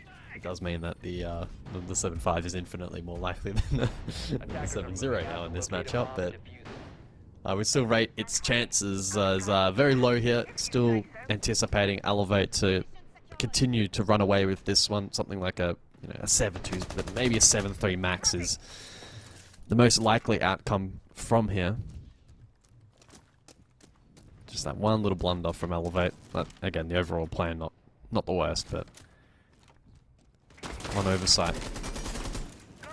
Ion trying to find something. Logi, does he spot the player prone? Momo, has he gone undetected? Presumably so thus far.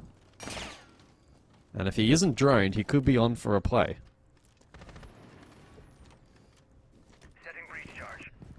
Just needs to be patient and trust that he gets covered correctly by MC. You can see the drone doing some work as well from Raps. That's the lesson learnt maybe from that previous round, to get a little bit more information rather than going for the dry drop in this Here we go. instance. No, Shot okay. immediately. I don't think they'll know, Elevate. Grenade to force MC back. But you're right, Momo, I don't think has been able to be droned out. And could be the surprise effect here in this round. But Psycho, well, he might be able to put the pressure now onto MC. MC might be feeling the pressure himself, tucked in towards Stash, and now has to be wary as that gets opened up. Where's Jackie Wu going? What are you doing, Jackie? Jackie Wu's just gone for the sprint race and has been fired off by Psycho. Jackie, what are you doing, buddy? That's the perfect position to peek and apply pressure. I wonder what prompted the sprint. Oh, it's crazy. But Momo's still undetected, so he's the only win con left here for the defense. I mean, no Dockerby for Elevate, so he shouldn't, you know, be given away in that regard. Elevate have no idea he's here. It's just a question of how many he can find. But not just that, but you got to keep Pinjin and Songler alive. They have to stay alive here. Pinjin cannot lose his life. Low on health. He's still going to have pressure elsewhere. And there goes the clash. Momo, at some point, you do have to leave the desk. It's a great play, yes. And you will get maybe 1, 2, or 3. But only the one. No, just one, and he's dead. Oh, I might get the second, indeed. Nicely done onto Ion, but he's now completely by himself in Logistic. By no means was that a bad play. At all. And it's not his fault. Well, the rest of the team are exactly. just completely throwing. It's not his fault at all. No. We did end up getting the the 2 kills. All the rest of the team has to do is offer a Not little sprint. bit of resistance. Not sprint into bedroom. Jackie Wu sprinting there is mind-boggling. Again, I don't want to be too harsh. We didn't see from his perspective, of course. I don't know what prompted it, but like, MC needed support from that condor position. He was getting put under a ton of pressure from the Logi hatch and then from the bedroom line of sight that Elevate established. He had to have support. And once that broke down, understandably, he falls not too long after that. He has way too many points of exposure. Obviously that then afforded Elevate that map control, able to pressure sight, and just no one was able to give that opportunity for Momo to take advantage of that position, which they concealed really nicely. They just never got the dividends from it. Sure, he gets a couple of kills to pad stats, but completely irrelevant at that point of the game state. Attacker's objective is to defuse a bomb. Camera ready to act. Oh, he's done. So final round of the half as Elevate, we know, will most likely do the job on their own defense of giving themselves an incredible head start. There's been some shining moments here or there for Shark LFO. A couple of nice things. The round win that they got was really nicely executed. Tried something as well in the previous round.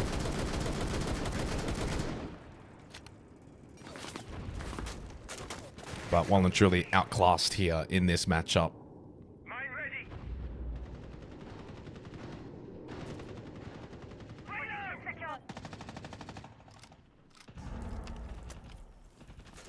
Usually you would say, as was the case in stage 1, Waybo's the main hope for Asia to be the Asia representative. But of course 2 teams from Asia will go to the major qualifier LAN, along with 4 teams from APAC North and 2 teams from OS.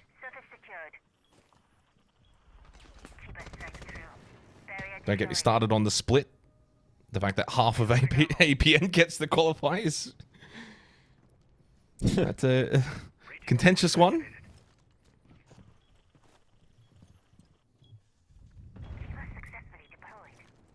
I think Shark LFO are at the point, though, we're just going to sit back and wait. Yeah. Doesn't look like they have any tricks up their sleeves for this particular round. The last 2 outings were both pretty heavily reliant on a rat player paying off, and it did on one occasion, but then the follow-up there for Momo was not quite as impactful. So looking at Elevate to tear this defense apart. Read over towards Garage, it would seem, as well. I think it was MC that was playing Rafters and then just dropped Oil Pit, now rotating Basement. Yep. They'd go for the drone towards the desk. Just in case. Can never be too sure in this region. Activating 40 seconds. Time does become a bit of a factor here, and Elevate haven't forced too many fights. Okay, that one lands though. Oh, Raps just died mid-vault. I thought he was going to get glitched.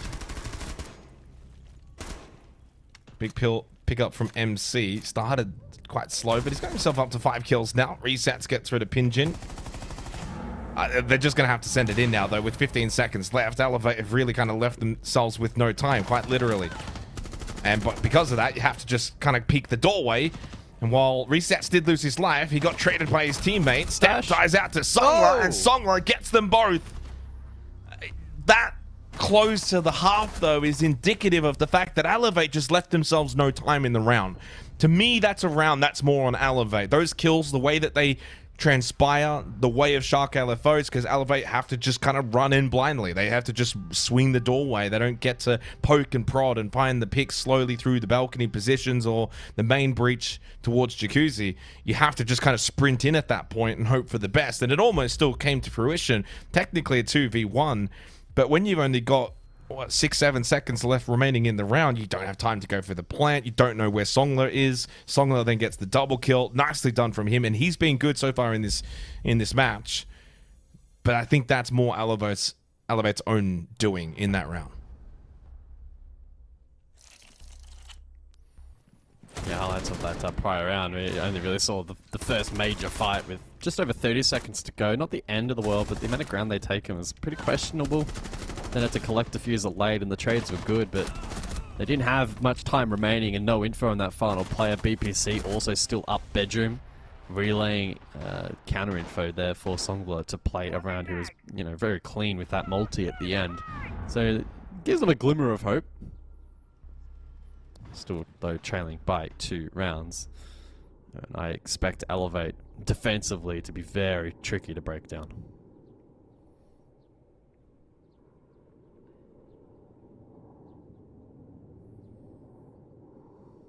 Usually, yeah, the 4-2 half, if it was the other way around, you'd be saying, geez, this is pretty good from Shark LFO, but now they've got to get to work on the attack. But they've got themselves into the game. 2 rounds. It's not a total beatdown. It's not a 7-0 calamity. At least it's slightly more competitive up till this point. But how many times have we seen these kind of games, guys, where then, Elevate go defense and just quickly win 3 in a row, and it's suddenly a 7-2. Certainly in a matchup such as this, it's maybe more common than uncommon. Not to say that that will happen, but certainly an expectation to have.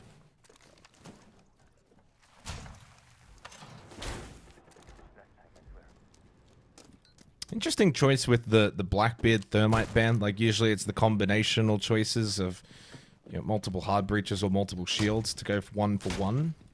I guess in some ways it kind of leaves the door ajar for that third ban. If shield play is an issue, such as the Bontang that Pinjin's running right now towards Secret, you can ban that out after the next couple of rounds. Or if you want to take away another hard breach and make life a little bit more difficult for Shark LFO, you still got that option if you're not really finding an issue with the shields.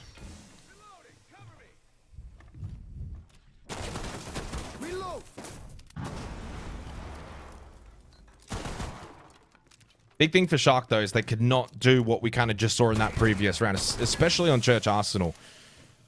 I mean, I would love to see a statistic on, 20 seconds left, kitchen hat drops. It has to be incredibly low.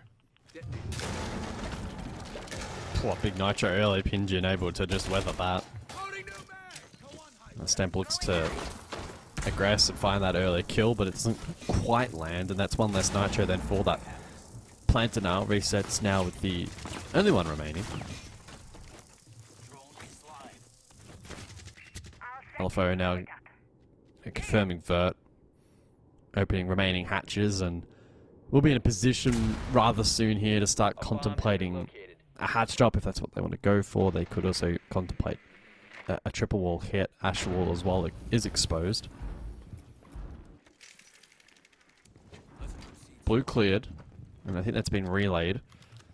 But it seems like they'll be leaning heavily here on the Monty to help facilitate this push forward. MC is still with full belt of Capital utility as well for the late round.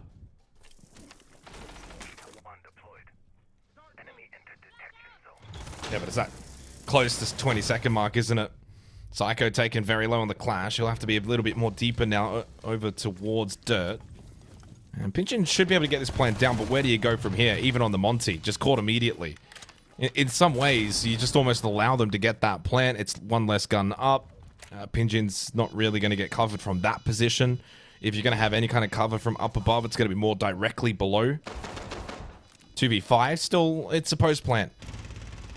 It is still technically very, very much winnable for the two in a position such as this. Needed to get that down. Psycho looking to go up above to be that nuisance to allow to get this post plant to be counter diffused by Raps and job done. I mean, Songler gets 3 kills there, but the round is won. And in Elevate's mind, they're just basically saying, we'll give you 3 kills, Songler. It'll look nice on the stat pad, but we're going to win the round. Yeah, I mean, there's been a couple stat pad moments in this match for LFO, but unfortunately that number at the top, the only one that really matters, has been lopsided towards Elevate for the entirety of this match. Attackers need to locate And a good start on defense. Happy to let that plant go down, as you mentioned. One less gun, able to reposition. The Monty then given no breathing room and immediately falls, opening up the floodgates for the post. So yeah, pretty clean defensive round there from Elevate. There was the Monty immediately falling. 5 players up from defense for the post. And then Songler fighting for his life up above. As Momo got slammed. And then Elevate able to throw enough bodies as they had 5 in reserve to... Do you see what Psycho was trying to do there? Fight. He's essentially trying to, like, block the vert. Like, with his shield as well. Like, he was just trying to make himself as low to the floor as possible. Yeah. Like, they're not... Yeah, I mean, like... And Songler's done nothing wrong there at all, by the way. Like, if he doesn't go for those kills and instead goes for the counter defuse, like, he's just dead instantly. And then there's enough time, so... He has to go and get those kills first. He did a really good job to be able to get those kills. It's not as if Elevate ran in, put their guns down, and just ran in bodies. They still wanted to try and kill him, but he's been good. He's been the shining light for Shark LFO in what's been a dismal afternoon for them, and I've just put the Moz on him. Actually, how did that even happen, by the way?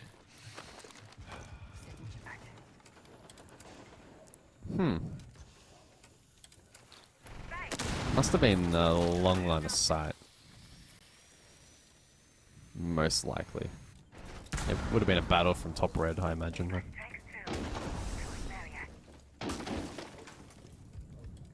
Yeah, I looked across at numbers, so I didn't see it. I wasn't anticipating a down that early and into the round. Either way, he's back up, so presuming he can keep that belt of view tool in play, that could still be quite impactful. Well, he took Rafters quickly. Yeah. But, I mean, converting from that now, not really an option. Good stall that util here from Elevate on offer. Hard breach, though, in towards that cash wall, and that will help with the flush. And maybe Jackie looking to posture for a march up red stairs. All gas babes expended by Stemp, wanting to stop this initial attack, expecting this to be quick. Goes for the main breach swing. Ambitious indeed, especially when you knew that there's Rafters pressure. Ion wanting to battle towards the roof. It can fall back here towards sight. Nice pick from Momo onto Psycho. I think Elevate have just put too many eggs into defending Cash and CCTV when they could have easily fallen back to sight a good 30 seconds ago with more numbers alive. Resets low on health as well. Same with Songler. That'll even out. So advantage Shark LFO heading into the final minute. Looking to get an attacking round here against Elevate. This is their best opportunity. Yeah, a little surprised as well that they didn't back themselves in for the peel and then the trade late round on site. Instead, even seeing that big late flank from Psycho, for instance, which wasn't really in combination with any pressure over towards Con itself, does now leave them in a compromised position. 3v4, resets low, no nitro up. We'll see if LFO can be clinical. Momo getting the advantage well and truly locked down, especially even with that kill and an attacking round solidified for Shark LFO. Well, dare I say, I think Elevate, in their eager to be aggressive horizontally towards top red and cash and CCTV, costing them there in that round, and gives an opening for Shark LFO. Third round found. Yeah, in fairness to this match now, I mean, the general play, Elevate's obviously been the better team, but Shark LFO have just continued to just punch away at this. And I think that's a testament to this roster and to these individuals to just not wave the white flag and think this is just going to be a little bit too much for us today. It's been back and forth. I mean, really, Elevate opened it up with 3 rounds straight, and they were very much 3 dominant rounds. Forced the tactical timeout from LFO. Since then, it's actually been 3-2 rounds in favor of Shark LFO. Now, again, you're behind on the overall scoreboard because of the early opening 3 rounds. But it's become more of a contest. And certainly, I think even despite that, like in those rounds, it's now been 4 rounds straight that Elevate have found the opening kill. And they've had 6 of the 8 rounds, the opening kills. And again, the general play, I think they've been easily the better team. But Shark LFO are just like that annoying pest that just won't go away. So they found 3 rounds. They get an attack round. Now they get a crack here at Cash and CCTV. A 4K from Momo in that round. Songler prior to that had a 3K. Songler, by the way, is almost tied for the highest EPS in the server. He's only 2 behind resets, despite being on the losing team right now. Yeah, there's certainly more hope in the server at the moment than I would have thought pre-game. For there to be any world in which there's an upset, or, I mean, even at this point in time, the possibility of pushing OT. To Elevate, though, switch on here, because they themselves have had plenty of dominant moments in this match, and that's not to be discounted. The vert hole below from them, facilitated by Castle. Then they have double catch, which will make Rafters tough to clear. Sogler pulled out Util momentarily, so maybe they're starting to think about the garage hit here, but again, with this presence below, it's going to be so difficult for LFO to get a foothold in garage.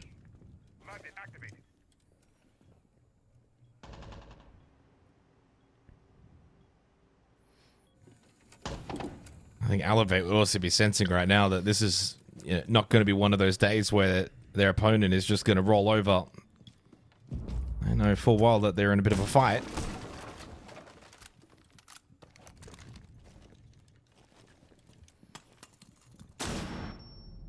Step full white, but no one close by to follow up from that flashbang.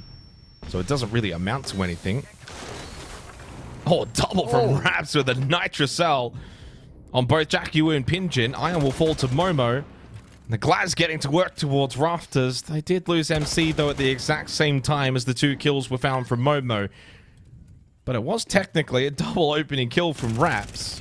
Yet now still only the 1-player advantage for Elevate. And right now it's the 2 clear-cut standout players for Shark LFO still alive in Songler and Momo.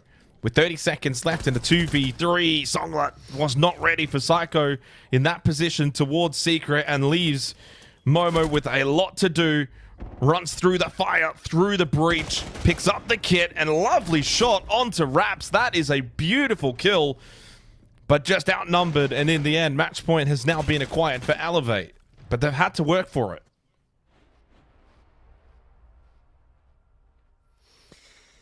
Yeah, that was a hectic round. Massive Nitro over towards Breach to get the double there. If the Flood on site had a bit more success, you combine that with what was a pretty nice util set, Bot Garage, which, you know, helped the clear with the Glaz. It could have been a far more intriguing round. In fact, I think LFO would have found success, but yeah, big Nitro from Raps, held that position well, top stairs position, really clean. Shut down, you know, any serious threat against the defense in that round, and so now find ourselves at a match point scenario 3, in fact, for Elevate. as they lead, heading back down to basement, which should be a defensive stronghold to close this one out. Attackers need to locate and defuse bombs.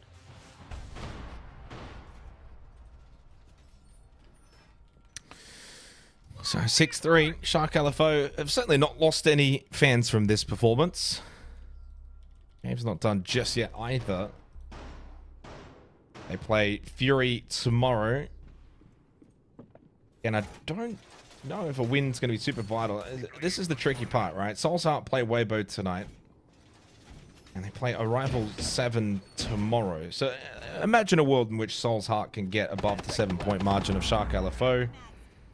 It means that, yeah, but the thing is, Latent Dragons and Arrival 7 are both on 4 and 3 points. And of course, they play directly after this, and the loser is out of playoffs. You straight up lose that game, you cannot make the playoffs. But then the winner of that kind of puts a little bit of pressure on Shark LFO. It's just a matter of who wins it. The problem is, Latent Dragons play Elevate tomorrow, so if they win tonight, they're probably not going to beat Elevate, and Arrival 7 play Soul's Heart tomorrow.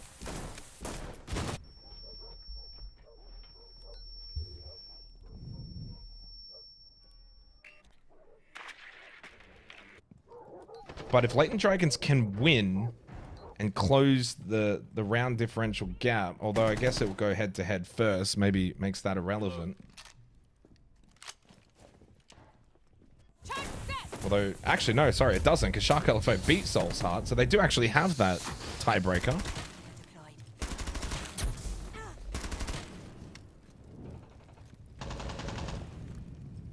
Oh, Psycho gets a glimpse. And he's eager to take on the duel and wins it out. On a pixel. Stamp elsewhere. And I think that might be all she wrote.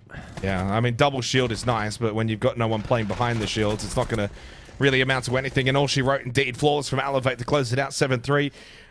The middle portion of this match got a little bit interesting. Elevate had to really work for it. They were tested by Shark LFO to start, though, and to close. Elevate clearly well and truly head and shoulders above their opposition. Nice, comfortable 7-3 victory. And with that win, Elevate will be the #1 seed in Asia going into the Asia playoffs. Yeah, I mean, hard to disagree with your points at the beginning and the end from Elevate Clinical. The middle got a little bit intriguing. A couple of rat players thrown into the mix from LFO, but ultimately they were beaten out by the better side. With that, we'll go to a short break. On the other side, Latent and Arrival 7.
Not the destination, it's the journey.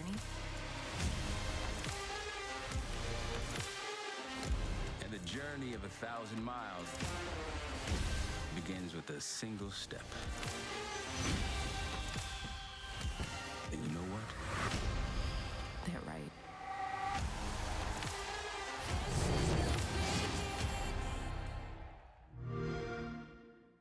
I'm Toad, I play for Waybo Gaming, and we're going to be looking at some moments from my career.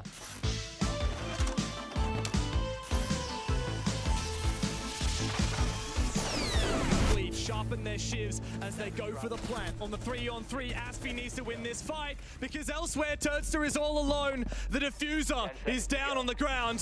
Spoit and Diaz have made this work. Spoit has been beautiful, but it's all up to Diaz. 1v1! That's one of the better ones. It's one of the ones I remember. As North America bleed until nothing remains. One of the biggest upsets we've seen at the tournament. Bleed, take down M80. Wow, that's a good memory. So that's Atlanta, I think the first game of Swiss. Yeah, so that was our first LAN event. We had just gotten out of groups, like barely. We barely got past CAG, I think, to get out of groups. First game of Swiss, our first game against, you know, real international teams. We weren't really sure what to expect, but we ended up getting to bank, like a map we were pretty comfortable with at the time. And the whole first half of the game was a lot easier than we expected, to be honest. I think we kind of had it in our heads that M80 would give me this crazy super team, like hard, impossible to beat, but throughout the whole first half of that game, like we were kind of dominating them, and even like all the way up until they called their attack. Straight after the attack, like I think I hid under a window and got 2 kills or something. So we were just like laughing the whole game. We were winning the mental game by far, and then they started like climbing back. Yeah, all happened in 6-4, and even here, like we were winning the round, but there's 10 seconds left. Somehow it goes from a 4v3 to like a 1v2 or something. I think if we lost this round, I feel like we would have lost the game. Luckily, they actually gave this to me as well. If Spoit just hid, or if Diaz just hid, then the round's over. But Spoit over peaks, I get the freebie of the DMR, and then for some reason the castle's just proning on the stairs in garage. That was a super gifted 1v2, but I was really happy to win that, to be honest, because I feel like if we lost this round, we might have lost the game. I think especially when you're an underdog, it's easy to like kind of crumble under the pressure, especially if you're versing a org that's way bigger, like star players that are way bigger. They have Spoit in this game, just everything like stacking into. When you're from APAC, that's just like you go into LAN events default as the underdog. So I think when you're the underdog, if you either have 2 options. You either crumble under the pressure, or you play with no fear. And in this game in particular, we're playing with no fear. We're having fun, and I think that's the best way to play if you're the underdog. It's the best way to play, and it's scary. If you're the favorite, it's definitely scarier to play against someone with no fear. If you're winning against a team and you verse them again, you kind of already have a mental advantage, and you know, in your heads and in their heads. It's easier because you know their playstyle already, especially in a game day playstyle. You know, scrims and game day are always different. But in terms of like accomplishments, I think it is nice to diverse different teams, different regions, beat different teams in different regions. So yeah, it goes both ways, but definitely an advantage to verse a team you versed before. Yeah, that was probably my best play of that tournament. I didn't play till that tournament, but I can definitely remember this one. Thanks for watching, guys. See you in stage 2.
When I hear it coming up like that, I just know that things are gonna end bad. When my body only moves for the beat, you've been waiting waiting, y'all been waiting for me.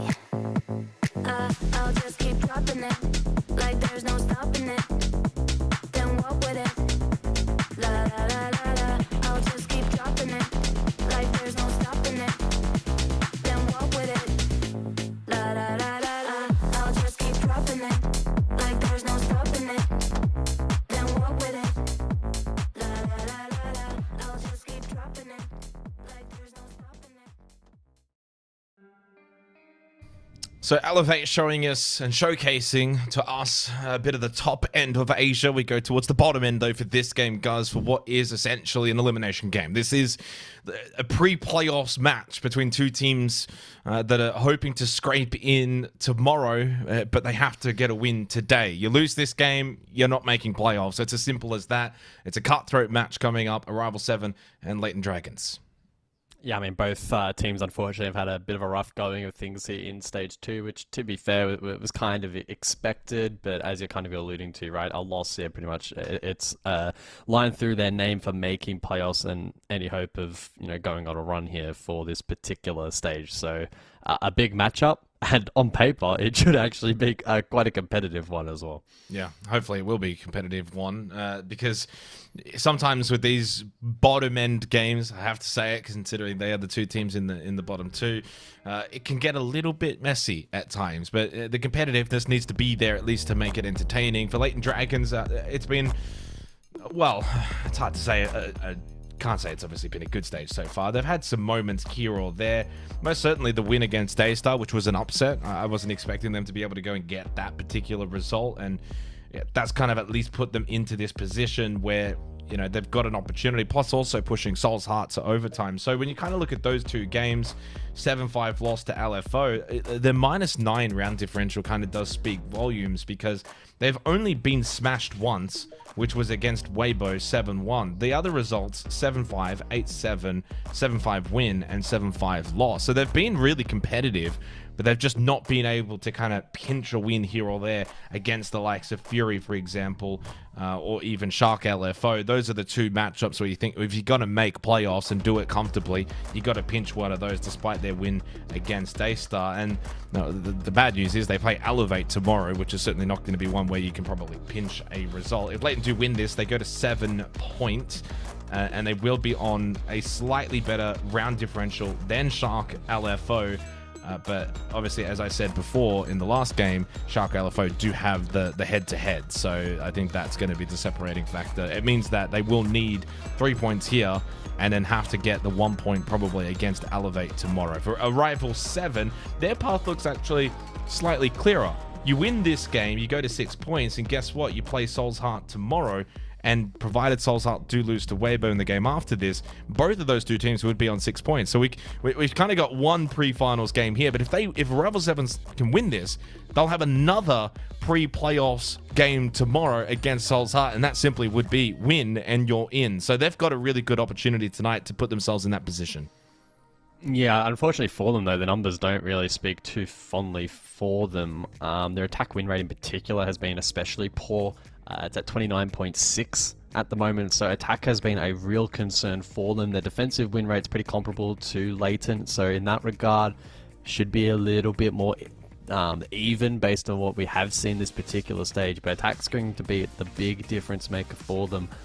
Unfortunately, looking at things like their KD split as well, -48, so they've been trailing quite significantly in that regard, and that's indicative that a lot of rounds have been quite one-sided. But I guess to some extent you can throw it out the window. This is going to be their most competitive match of the stage, and so if they have been able to tidy up that attack a little bit and can find something in the realm of 2 to 3 rounds, that could be really huge for them in setting the stage for this match. Of course, that it will be contingent on the map as well. It looking like it might be Clubhouse again. No, it does actually get banned out in the end. So we go to Border, so a very dynamic and aggressive map at times. And with Arrival 7 starting out on attack, it would seem it's going to be a very big tone setter. If they're able to come out of the gates here strong and put in a good performance and, perform in contrast to the rest of their stage, who knows how this match could shape up. Yeah, I mean, they played it in their last play day, did Arrival 7 against Waybo, and it obviously didn't bode too well for them, 7-3 How many attacks did they win? One, but that was in the second half. So they had, I guess, technically 4 rounds played on their attack. 1-1, lost 3.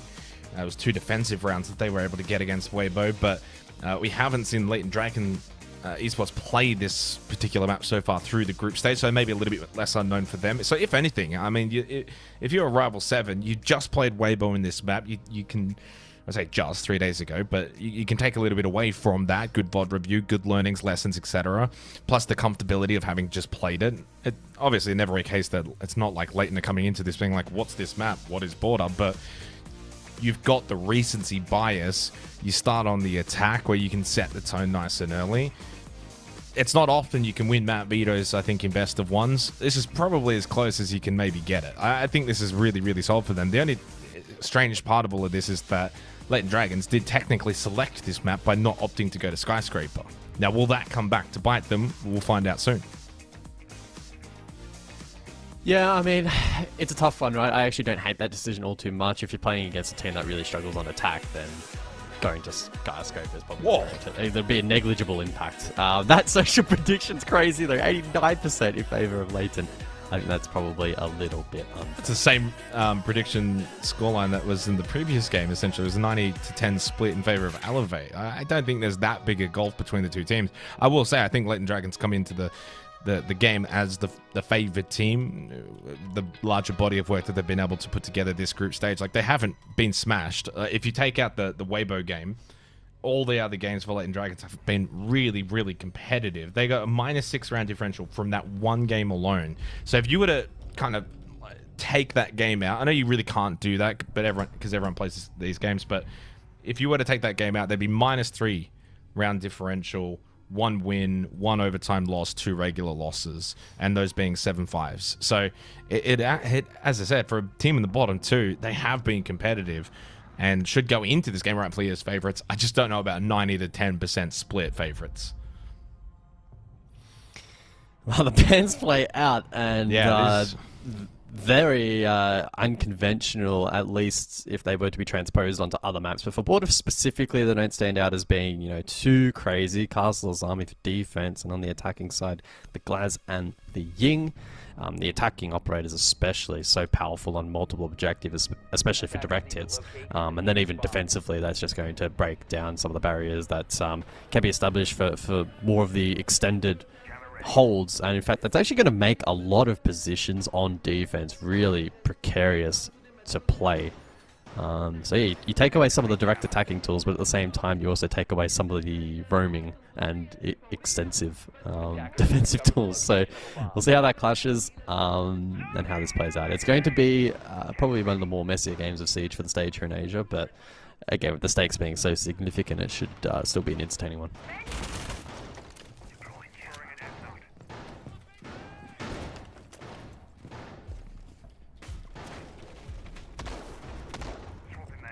So lose and you're out.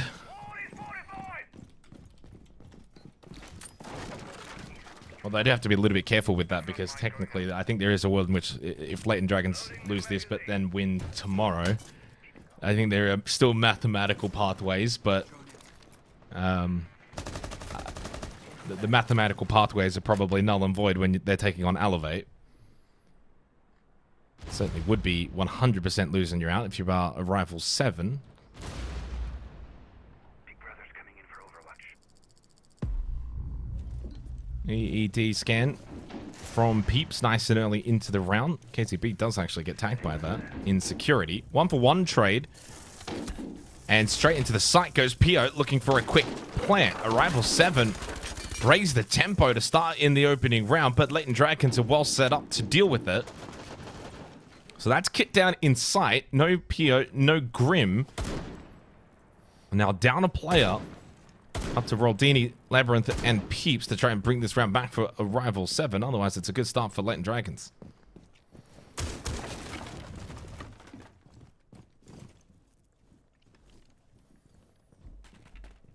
Yeah, minute 40 on the clock here, and Latent just need to be careful.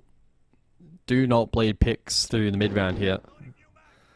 Don't give a Rival 7 that opportunity in. Labyrinth's still working vert at the moment, so clearly aware of this presence, and Momo spotted and caught.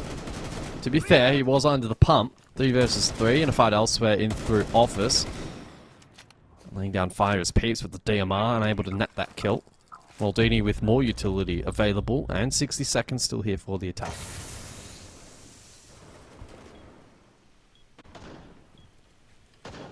Getting deja vu flashbacks here because we've got another Momo in the server. This one's Momo Wings, of course, rather than just Momo. Oh, lovely shot from KZB. Thought Peeps was maybe going to win that little swing battle towards Fountain. Maldini forcing the ROU in, along with the frag grenade as well. Labyrinth to creep through offices, try and play on the other side of the shield screen. I actually kind of like this setup and a chance to get the kill, and he does get it. There's the swing, though, and they trade. I feel like in Old Siege, that's not a trade, but in Siege X, well, we've seen that time and time again. And Maldini and Cotley in a 1v1, and these are the pivotal moments and the pivotal rounds in a, well, do or die kind of match that's going to determine your playoff fate. These are the swing rounds. Can Maldini, who's got a wealth of experience, get the job done? Red ping, but headshot from Maldini onto Cotley. Winding the clock back from Maldini. Quick adjustment, quick headshot. And Arrival 7 will take the opening round. Okay, I mean, that round was a bit all over the place. We saw the early aggression, that was dismissed. Bit of an awkward mid-round there for the defense, and they whittled down to a 1 versus 1, and a fight that I don't really think Maldini was favored in. I'm fairly certain he didn't shoot first, but still able to claim that kill with the DMR.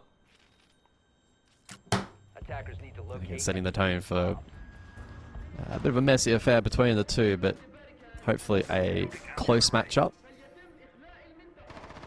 Latent probably walking away from that opening round a little dejected and disappointed that they weren't able to be ultimately rewarded, but such is life. They'll look to reset, and it's over to Tellers for the following round.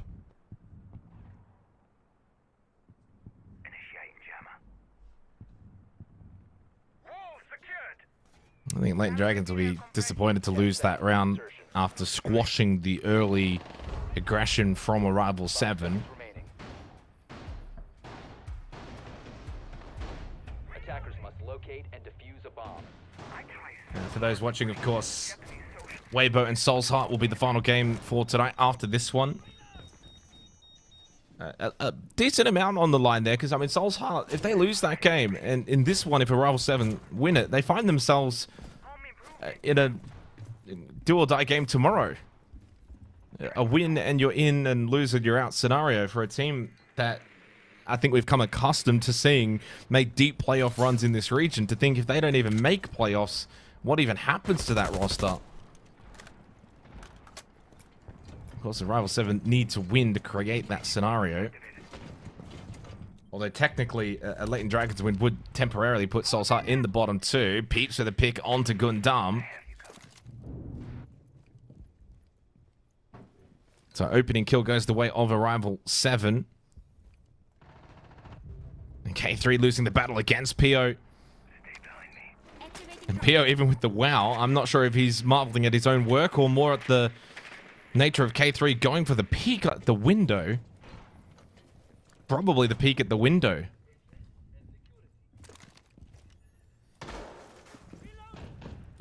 Tell you what, we don't usually get a lot of the chatter in Asia, so it's very quick to kind of touch on that one. It's a rarity. Oh, Momo Wings. Oh, nice. Yeah, well-timed Nitro there onto the Habana, and that may compromise any remaining hard breach. Just the, I think the one summer that was in pocket now used. Arrival 7 though still with advantage. And they have a lot of time, plus shield, to work with here to facilitate this top floor clear and then transition that in towards the site itself. The second floor is clear.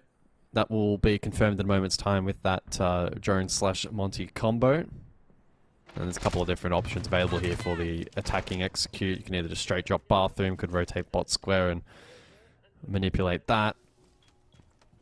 So what they like to go for. Of course, the longer they take in preparing for this, the smaller margin for error that is available, and potentially the opportunity for a flank from defense, but that should be a challenge with the Nomad on the board. Gallet, hello. Freebie for Gallet. That was pretty clean. I think Roldini is eager to try and open the wall to his right, but there's no hard breach to facilitate that. Remember, Wings trying to be a nuisance. KZB is going to have to be the one, though, to get the kill. Into Tellers goes Gallet. KZB has not moved a muscle. He's hoping and praying that he can pop up and get this kill, and does do so. I don't know about the Nitrocell, though. That one's got stuck on the side of the wall. He's going to have to retrieve this one. Throw this one over, and this actually might be pretty good. This, oh no, he doesn't get it over. He's going for a double whiff on the Nitro. And that should be the round. Roldini's not going to give him another chance. And yeah, Rival 7, a quick little 2-0 start here on Border. It's been a fun little game so far. Rival 7, though, now with the lead, and Latent left scrambling for the tertiary option here of Workshop on this occasion. Very eager to hit the scoreboard. Rival 7... Again, perhaps you missed the number in the pre-show, but they do have the worst attacking win rate in the league. 29.6 heading into the day. Oddly enough, Latent actually sitting at 5th. 40%, which isn't all that bad. Under those kind of conditions, a 4-2 for them in this half would set themselves up quite well for the win, but that's now going to be reliant on them winning the next 4 rounds. And it seems like every 50-50, 60-40, even, 70-30 just continues to go the way of a Rival 7 in these engagements. So they'll be looking to sharpen their sword, I think, over these next few rounds, try and build some semblance of confidence. 10 seconds left. 5 seconds remaining. Latent Dragons going to be careful, though, that this game doesn't get out of hand too quickly. Rival 7 showed okay proficiency in defending against Waybo on this map. Knowing full well their opponent tomorrow would all but certainly be their demise in the bottom 2 finish. And it kind of goes against the run of play. I think we both agreed coming into this game, Latent Dragon would be considered the favorites, and you kind of look at a lot of their numbers throughout the group stage outside of the Waybo game. They have been incredibly competitive. So this is, so far, a bit of a shock start here in favor of Rival 7. Long ways to go.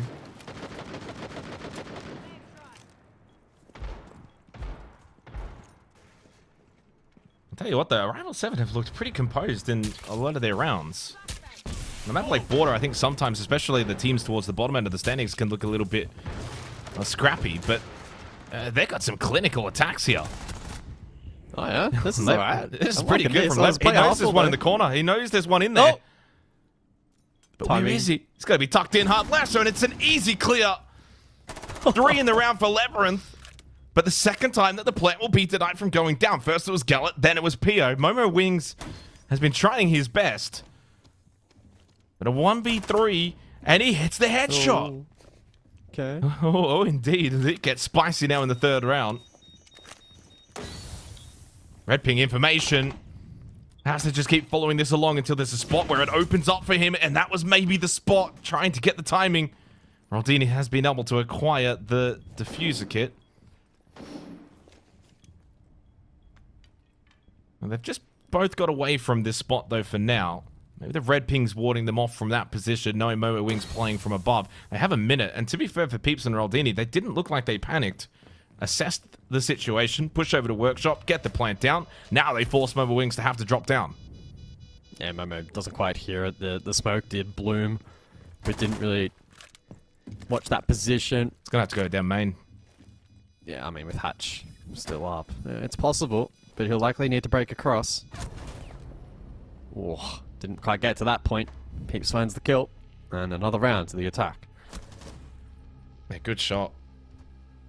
And honestly, really well played from both teams, to be honest. I mean, Momo Wings was able to get that back to somewhat winnable position. Small opportunity had presented with the red pings and the yellow pings from above. If he had got a quick kill there, then it's a straight 1v1. But Rival 7 did not panic. And they were able to reposition, go over to Workshop, get the plant down. 3-0 to Rival 7. 3 opening kills as well. but the rounds haven't been dominant. 1 alive, 3 alive, 2 alive. The scrappiness that we probably expected has certainly been here in this match. Armory and Archives now for Latent Dragons. But yeah, it was a 1v4 onto the 1v2 after that shot there onto Labyrinth. Defenders, protect your bombs from being defused by I think the concern right now, though, for Latent is just how easy these opening kills have been for Arrival 7. And then that just kind of flows on, has that flow-on effect, opens up the site, and Arrival 7 on the attack have just been able to get themselves into plant positions. 2 out of the 3 rounds now, they've got kit down.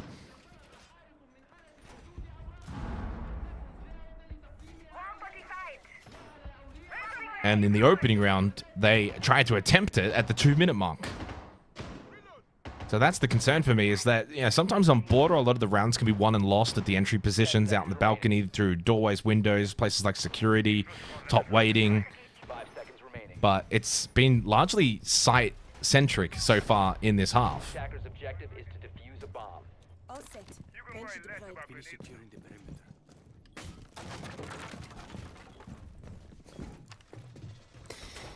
Yeah, that plant percentage is certainly concerning. And I think Layden, again, by taking off that Glazing off the board, they were looking to directly, you know, target that more direct style of play, which traditionally translates to more plants, but hasn't quite been the case so far. But Momo does find the opener here in round 4. He's been playing well thus far. That's his 4th scalp for the game. And puts Arrival 7 now in a difficult position. And they're clearly looking to fight for map control with this composition, but a player down, that will make things quite difficult. Posturing over towards this eastern side of the map currently.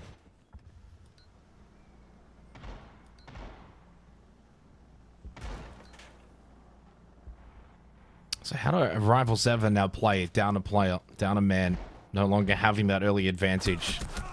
Well, make that 2. Call it Labyrinth. Momo Wings has been active around the map.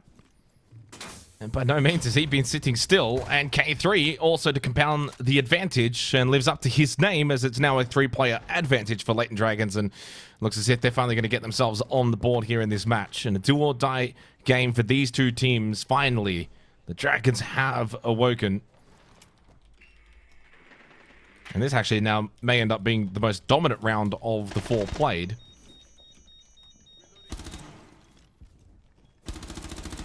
So finally, a bit of success for Latent.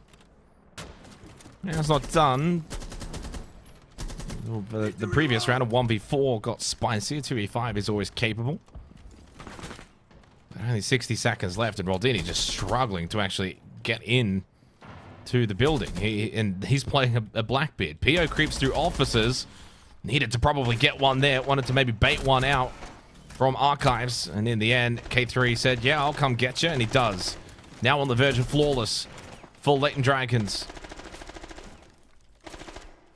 They will win this round. They will get their first defensive round win. It is on the main site. It is Armory and Archives. And they will have to now rotate elsewhere to close the half out.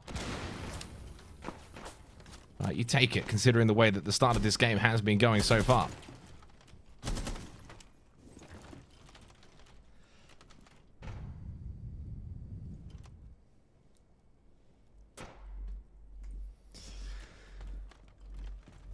Yeah, that round never really got going for Arrival 7. And it should be flawless here for Latent, at least unofficially. Might make it official. Put pen to paper. Just a clean defensive round from them. I mean, able to pluck the first. It makes the rest of that map clear so difficult. And then not really much being presented there from Arrival 7 to challenge that defense. Certainly not in comparison to a lot of other rounds where Sight has, you know, always been pressured. Plants frequently have gone down in this match. But not a whole lot to show for it there in round 4. So we prep for the 5th. It's back to Bathroom and Tellers, where we again saw, of course, success for the attack previously. And looking back at that particular round, there were 3 players up. Gallic got a 3K. it was certainly a strong outing from Arrival 7.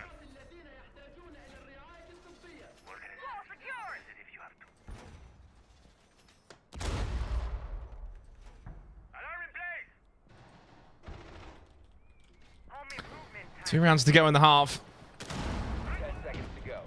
So the response from Latent Dragons that was seriously needed as quick as possible came through in the previous one. Can they get a little bit of momentum to go their way? I mentioned in the last round, funnily enough, that Momo was, well, moving all around the map.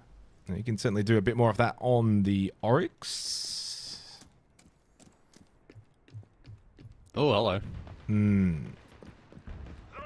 I was I gonna. think it's server wide. I don't think it's player specific. Yeah. I was either thinking server wide or maybe OBS. Sometimes when the OBS lags out, it does look like the players have issue. But no one called rehost, and we are below the 2 minute and a half. But it was server wide. Anyway. Yeah.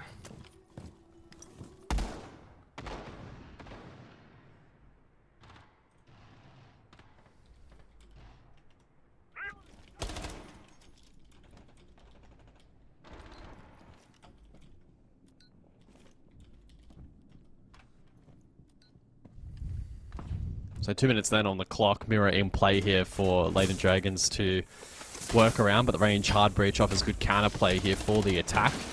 K3 looking to aggress though in response by preemptively opening up his team's own mirror window, but doesn't land any shots and able to scurry away with that nitro still in hand. Cotley though suffers a different fate. He falls, Labyrinth from that front door position. And now may be able to take some horizontal map control.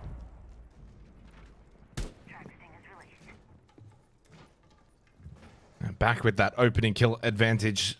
Just over a minute remaining. And these are the rounds that Rival 7 have looked their best, but K3 shots down PO. He is struggling a little bit in this matchup now for Rival 7, 2 and 5. The rest of his team doing the heavy lifting. A bit more of an even spread for Latent Dragons outside of Gundam. Every chance that he could maybe get involved on the action. There were the knees showing on Roldini for a short brief window, but Labyrinth was there to be the aggressor with the gun in hand. He finds the quick double. Peeps shuts down Momo Wings from running rampant around the map of Border. And despite that previous round, a flawless round at that from Latent Dragons, Arrival 7 will answer back in the 5th round. KZB in the 1v4 with 30 seconds. Unlikely to change the result of this round unless he gets a freebie on Roldini, shooting him in the back. And no, is probably unlikely to get that. I don't think they know exactly where KZB is located. Would have had to have timed that perfectly, and now Roldini is in, safe. And we'll get this plant down successfully.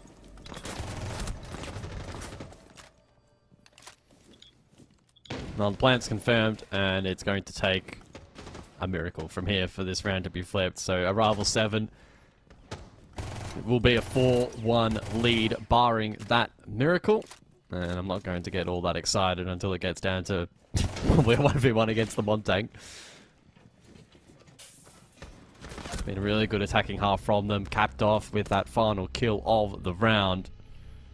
I mean, barring that one round they ultimately lost, where they lost the opening pick, and it was going to make that map clear with their composition really, really, really difficult. They've been playing really good Siege. They don't look like a team that is coming into tonight with a 30% attacking win rate, that's for sure. No, absolutely not. I know, obviously, again, it is relevant that the quality of their opposition may not be as good as the rest of the competition, but like fundamentally, I still think their attacks have been pretty good.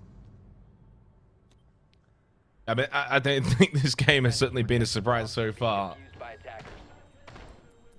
But credit to Arrival 7 may be living up to their name. They've arrived on Playday 6. Luckily, they didn't leave it till Playday 7. Otherwise, they would have not made it. But maybe they should change their name to Arrival 6. It's not done yet. 4-1 up, final round of the half. And sometimes Border has that tendency to play out slightly in favor of the attacking team. That's every chance of that kind of happening in the second half. Again, like Latent Dragons, just don't get blown out of the water. This stage, the one instance of it was Waybo. You can kind of toss that one up as the opposition being an incredibly talented team. So in all of the other matchups where they probably still would have gone in as, you know, underdogs against the likes of Fury and such, competitive. Down 4-1 in a very, very crucial game. And boy, does this now put a real spin on things for Asia tomorrow.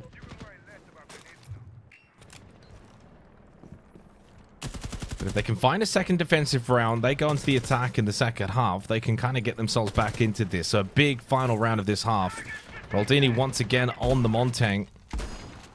Funnily enough, he's had a kind of strange game because he got the 2 kills. You think back to the opening round, guys, and the 1v2 clutch. He hasn't had a kill since, but he's also only had 1 death.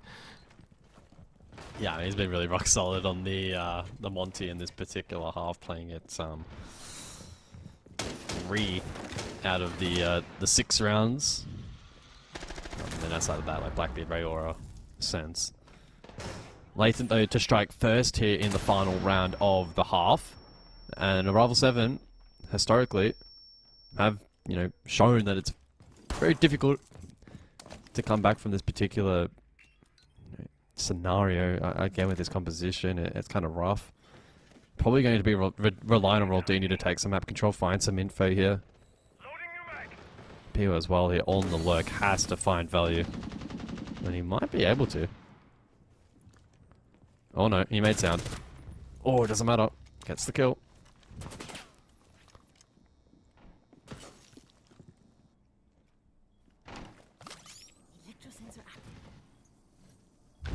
Good information here from KZB. It was like a lifetime ago when Solus was the must pick or the must ban. Now it's more of a niche selection, but still capable of getting out information.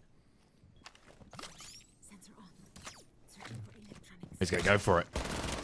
Beautifully played. Well, the power of the Solus, it's still there.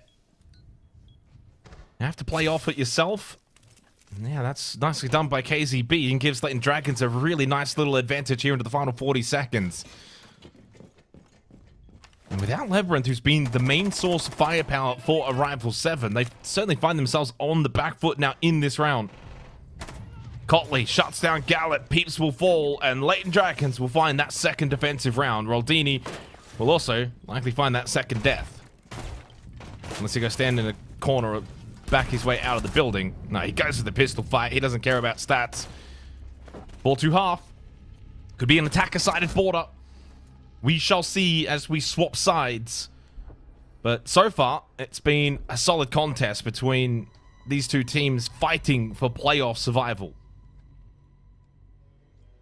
Straight sets as well in that first half in terms of opening kill conversion. So on all 6 occasions, the team that got that opening pick able to convert the round, which could be a telling number whether that trend does or does not continue into the second half, with the team switching sides and a new set of bans as well also in play. Could change up that dynamic as well. It just keeps things intriguing. Latent certainly within touch. 2 rounds defensively on border can often be enough, but we'll be relying on attacking prowess. That being said, again, on paper, on the head-to-head heading into this one, they are the stronger of the 2 teams attacking generally throughout the stage. But border is a bit of an anomaly sometimes in how it plays out, so we'll certainly have to hold our breath and wait. Bands come through, Ying and Grim, Azami and Mirror. So quite a different set of bands comparatively to the first half. The only one that is mirrored on each side is that Ying and the Azami.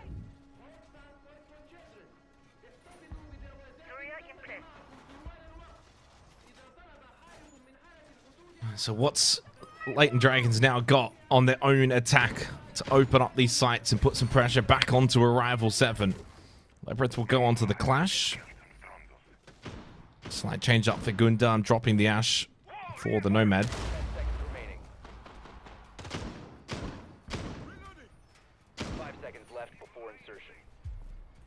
And the beauty for Arrival 7 as well is they don't have to worry about head-to-head shenanigans, points around it. None of that matters. If they win this game outright and get all 3 points, and provided Salt's Heart lose to Waybo in the game after this, they would be both tied on 6 points. It is straight up win and you're in. It's clear cut as it can get tomorrow. Latent Dragon, they would have to beat Elevate tomorrow and get all 3 points. And even then, who knows if that may be enough to scrape in. So they've got a lot of work to do.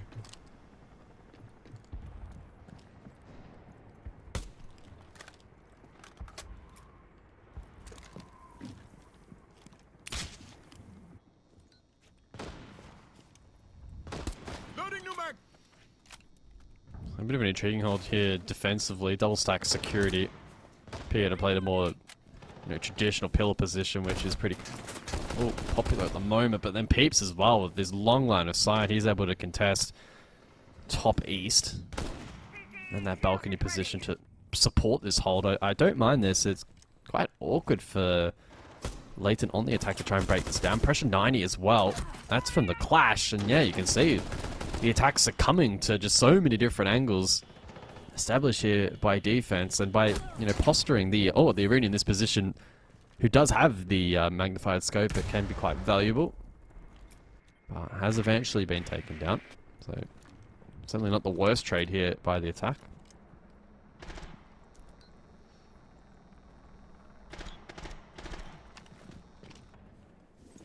Logic bomb from Momo Wings, final one expanded by him, but as soon as he calls it out, Pio went for the run out and he gets the kill onto the Dockerby. Makes it back safely, but wounded on the process. Couple of flashes available and a smoke for Latent Dragons. Now down a player though, still have to push through and deal with the clash. K3's got himself through break. They're running out of time though, and it's been a rather slow-paced attack to kickstart the second half. This has now put Arrival 7 into a really strong position to take the opening defensive round. Latent Dragons have won 2 of the last 3. Arrival 7, this would get them back out to a 3-round margin that they had initially to start this game. Guys, you've got to get moving. You have to clear. It's not a nice feeling, but it is K3 from outside on the balcony, able to find the pick onto Roldini, and KZB knows he's got one tucked in. But 10 seconds left as we enter red time. You have to push in. Pio went for the pop-up, but he was shot down quickly by Gottlieb. At this point, though, have you even got the time to stick the plant? It did not matter. Gallet pushes up, gets the double kill. And it's a 5-2 lead now for Arrival 7. Yeah, the half-wall flush out there was made so annoying. The simplest way to put it by the defense, with the catch situated outside, the Maestro camera up close to the breach. We saw Latent try to util dump it on a couple of occasions with flashbangs, and they just never were able to hit that half-wall position. And whilst the player in that position did succumb to the pressure and they got the kill, the rest of the defense able to rotate in the meantime right here. And then really good swing from Gallet, was able to catch the 2 that were, clearly occupied elsewhere, still trying to find picks, also contemplating how they're going to try and get the plant down. A lot going on there in the late round for Latent to try and break down, but alas, unable to do so. So 3-round lead now off the back of that opening defense. And Arrival 7, posturing quite nicely to keep their playoff hopes alive at the moment. 5 seconds to go. Attackers are heading out to defuse a bomb. I think it's fair to say Arrival 7 largely being the better of the 2 teams. Well, nothing is deserved and only earned. They've been well and truly earning of the 3 points. It's just a matter of the last 2 rounds to go on and get and acquire and set themselves up for a date tomorrow with Soul's Heart and a chance to make playoffs. Cotley straight into Talus though. Is there the response from Arrival 7? It will not be there. It's a straight snatch and grab from Latent Dragons, and while Cotley can't get out alive with that plant down, that's pretty much half the job done. Retake attempt here is going to be such a challenge, made more so difficult by the hold above here from Laden in the post. So you can pretty much write this one down. Yeah, it's done. Laden to respond here. Yeah, they're not winning this. 2 posted outside. Unless he gets the shield down, it can somehow get on the kit. I mean, it's possible. Okay, no. Good luck, Caracava. It's no longer possible. I mean, yeah, I mean, 100%. You're bang on there with that clash shield. You can have a better time at going for that retake attempt, but you've got no one above. You've lost your one player that was main lobby. By yourself, it's impossible. With a bit of help, well, it becomes a little bit more possible. Maybe in that scenario, then they probably just need to be a little bit more measured. Everyone needs to sit and wait and try to get the clash in position. Then you go for the play. And if it doesn't work, it doesn't work. But by losing all those players before the clash is even allowed to reposition, you've given that win con zero chance. A smash and grab though out of nowhere for Latent Dragons. I think that might be the fastest round that we've had so far in the entire match tonight. That one kind of surprised even me. Certainly surprised Arrival 7. So that's just a free round. From a 5-2 margin to a 5-3 margin, it feels like we barely played a round of Siege. Yeah, it was great. And they go for the instant repeat. Which, you know, in fairness, when you lose a round like that, and it's like, well, we're just not going to allow them to do that again. 100% we're just going to make sure they can't do that again. And we'll force them to have to do it a different way. Maybe the way that we would prefer them to play. But how many times have we said that, Gus, and thought, okay, that's going to... And more often than not, teams won't go for the same strategy. As Collie attacker repicks onto the blitz, I'd love to see a team one day just go, you know what? They're probably not expecting us to do it again. Let's just do it again. It's like some 4D chess. Tell you what, if they're able to go for another smash and grab here... But I doubt it. There's no way.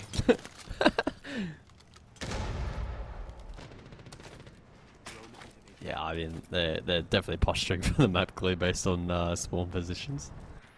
Understandably so.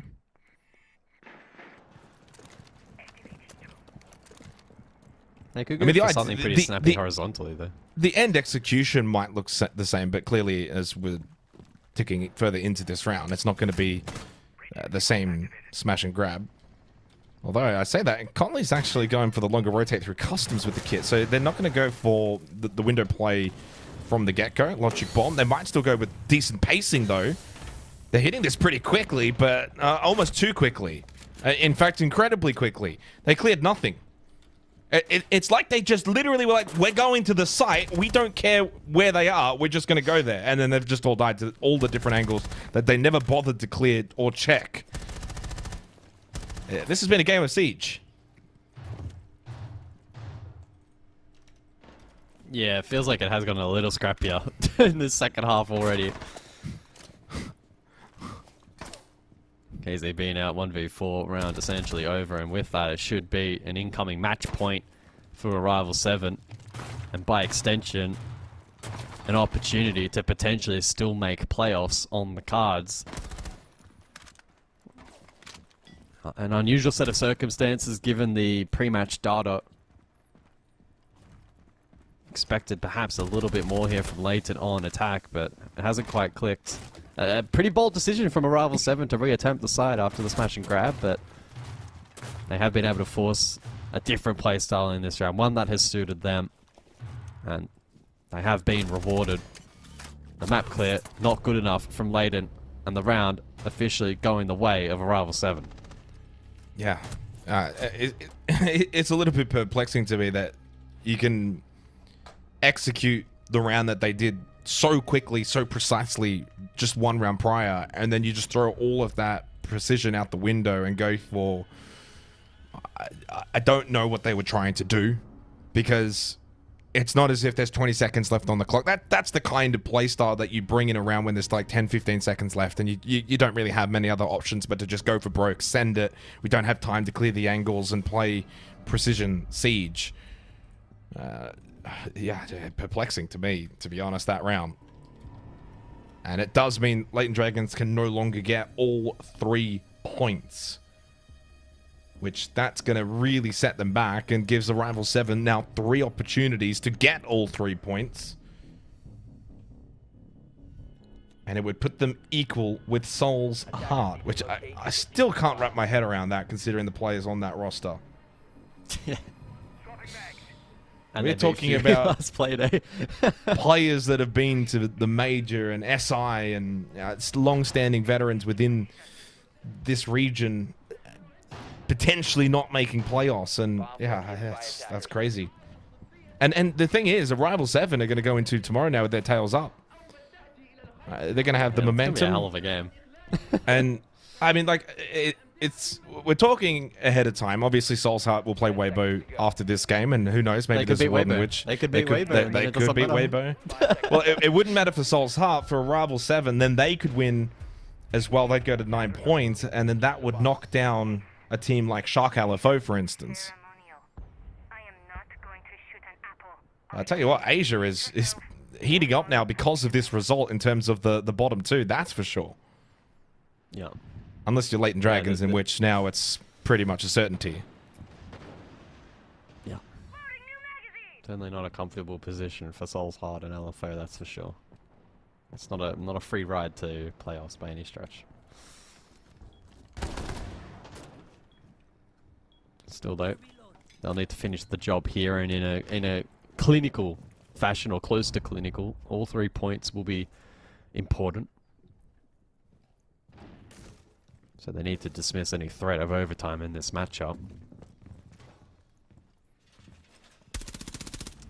Brava in play here for round number 10. Quite an important tool in dealing with some of the util set here from defense. Can hack mines, find additional information. BBC as well, also in play 3 total. So KZB may be rewarded here. Rayora also in the fray in this attacking composition. Utilized over towards the front door, but dealt with Aruni able to punch that open. Labyrinth finds the opener though of this round.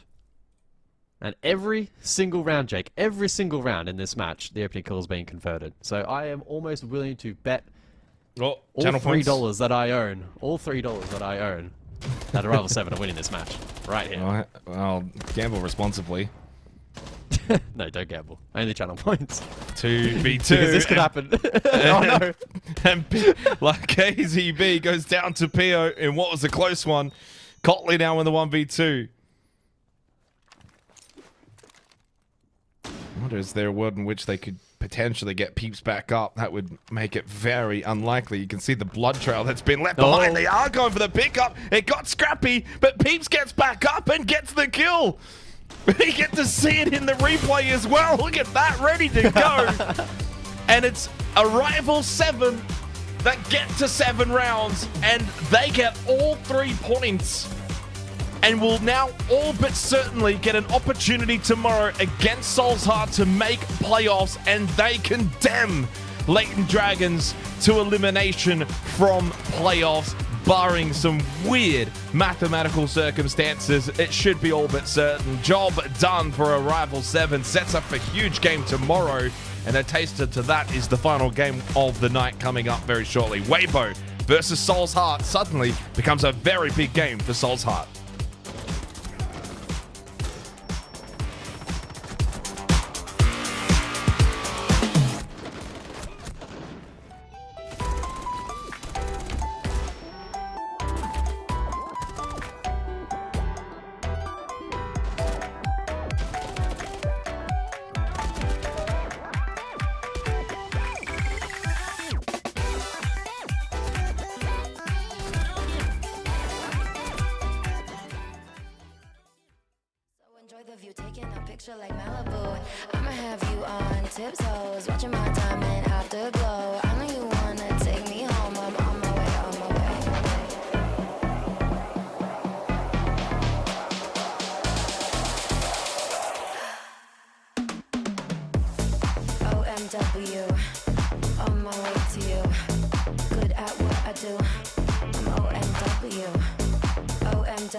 You're my world 모두 다 스쳐갔던 난 영원한 your generation 너를 나의 미래 노래다면 내래 No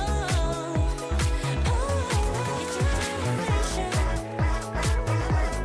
새로운 generation It's your generation 새로운 generation It's your generation 나로 나의 긴 시간 어제와 내일 또 지나 어디까지 갈까 한계치 몰라 무한한 루머 열린 꿈 미래를 꿰뚫어 볼 view 다른 의미 you're my rule 다시 펼쳐보는 데서부터까지 feel so good 난 여기 you and I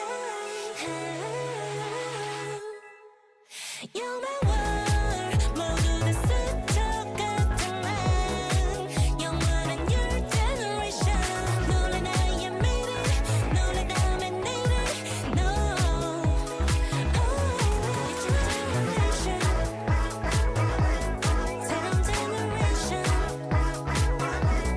It's your generation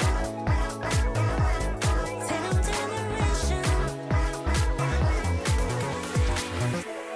지나온 어제의 난 새로운 너를 만나 You're my world 모두 다 스쳐갔던 난 영원한 your generation 노래 나의 미래 노래다면 내래 No It's your generation 새로운 generation It's your generation 새로운 generation It's your generation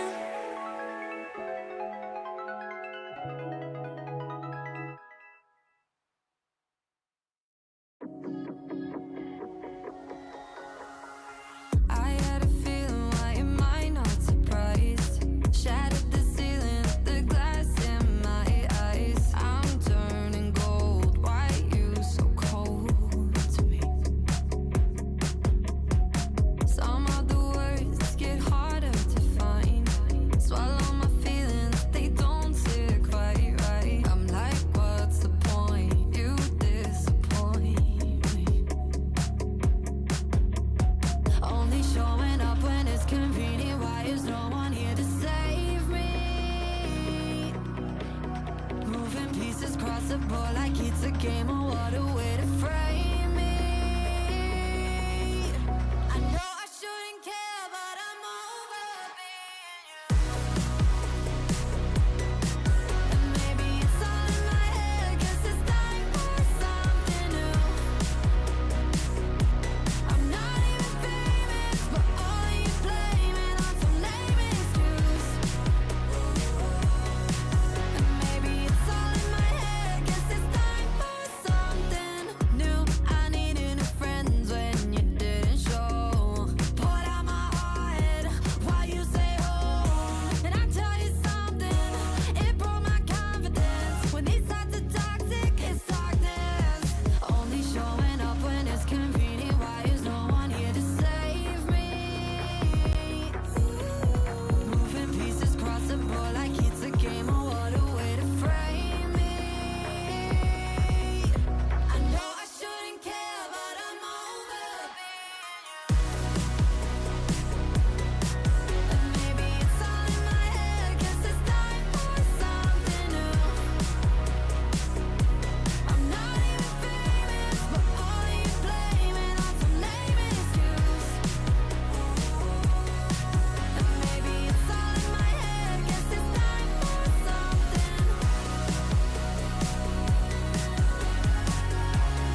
So it's the very last game here for Super Saturday of APL, and a pretty big one now considering the result that we just had with the Rifle 7's victory. Becomes a little bit more important, this clash now for Soul's Heart. Otherwise, they go into tomorrow in a do or die game against the Rifle 7. They need to just kind of try and nick a point. Even all three would go a long way. But Waybo, who have been a little bit up and down this stage, I think will be wanting to cap off the group stage today and tomorrow in as best style as possible ahead of the playoffs.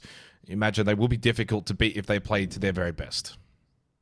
Yeah, this is going to be a weird matchup. Soul's Heart performing below, on paper expectation. Waybo, perhaps to some extent, a little bit as well. Although it's only group stage, so they don't want to be overly critical.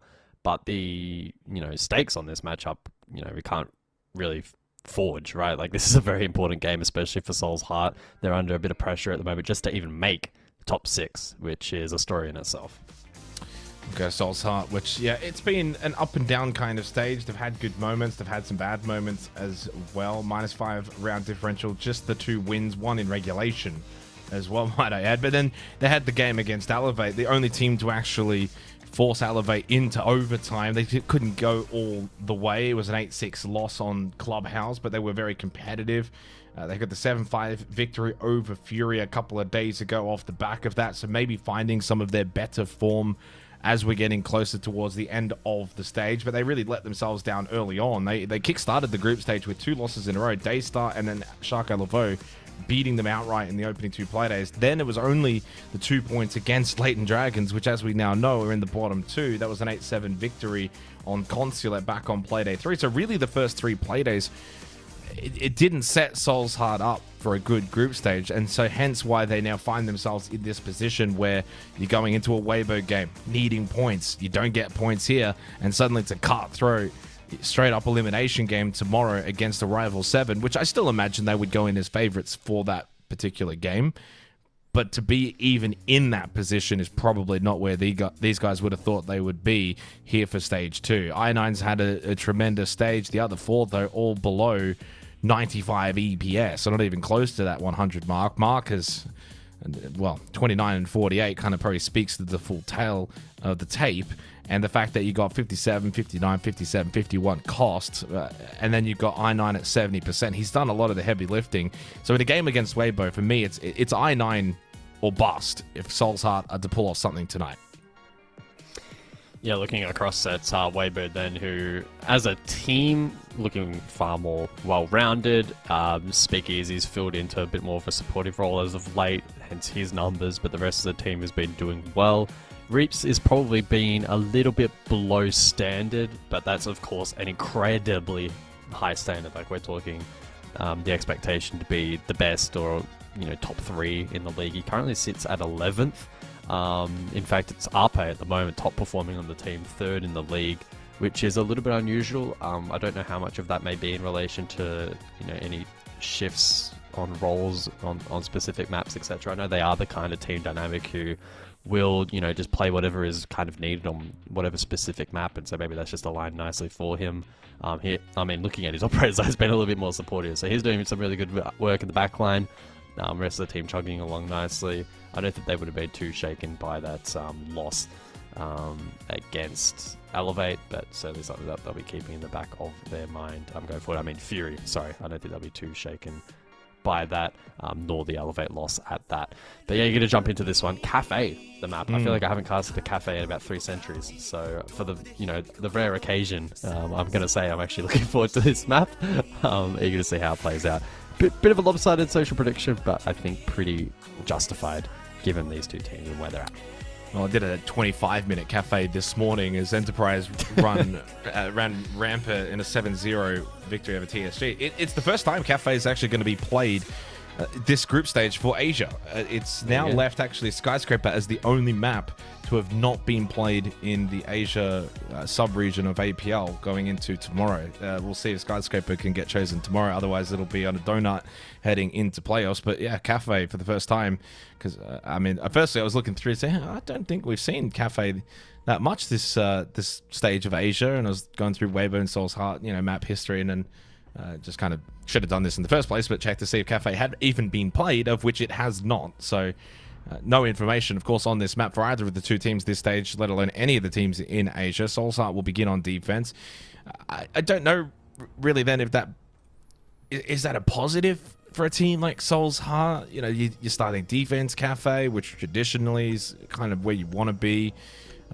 There's no real information on what you're bringing to the table, but then there's always the flip side. There's not as much information on what maybe Waybo is going to bring to the table. We saw some of the stats earlier, and Speakeasy has been struggling a little bit this stage, but I think Turd has been really outstanding. Reaps is still very much at his best and what he's able to provide. In days gone by, when you look at the 10 names in the server, Soul's Heart historically have been able to match it with these guys, but for whatever reason over the last, we'll say year, there's that separation now, and that you consider this, as we saw with the social prediction, to be a bit of a lopsided affair. But I'm not going to give up on Soul's Heart. I just got that sneaky feeling. I mean, Waybo have been a bit shaky this stage. Of course, they got the job done a couple of days ago against the Rival 7, but lost to Fury, lost to Elevate. Started off the stage 7-1, 7-1, into those losses, then into the bounce back game. So it's maybe difficult to get a read on them now against an opponent that, yeah, hasn't been tracking all that great themselves, but that was more at the start of the stage. So it's kind of the inverse. Soul's Heart started really bad, and then they've gotten better, and Waybo started really well and have been then shaky. Now they meet maybe at a more even playing field. And there's pressure probably on a team like Waybo now as well, after, you know, dropping a couple of games, and there's a gap to them and Elevate.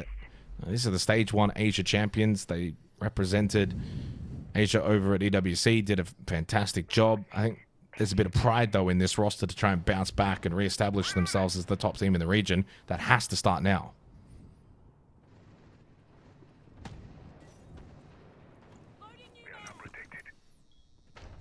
Into round 1 we go then. Castle, Azami, Ying, and Grim. And Scatman posturing for an aggro play outside Christmas Tree. Looking to contest Repel if Waybo are to go for that particular play. Currently though, Waybo scanning site and presence on the opposing side, probably looking for a lounge across. Util being dumped over towards Pixel. Up on Repel, but at a bit of an awkward height for the run-out contest. So Scatman may be waiting for something a little bit more concrete here. Probably isn't the worst play. Waybo being patient at the moment, respecting their opposition. Util, though, now being layered by Speakeasy. A mine in response from Scatman, but slow goings at the moment. Waybo now just getting boots on the ground. 9, well, he was the one that I kind of picked for Soul's Heart to be the leader in this matchup. He gets the opening kill, followed then by Scatman. Strong start defensively for Soul's Heart.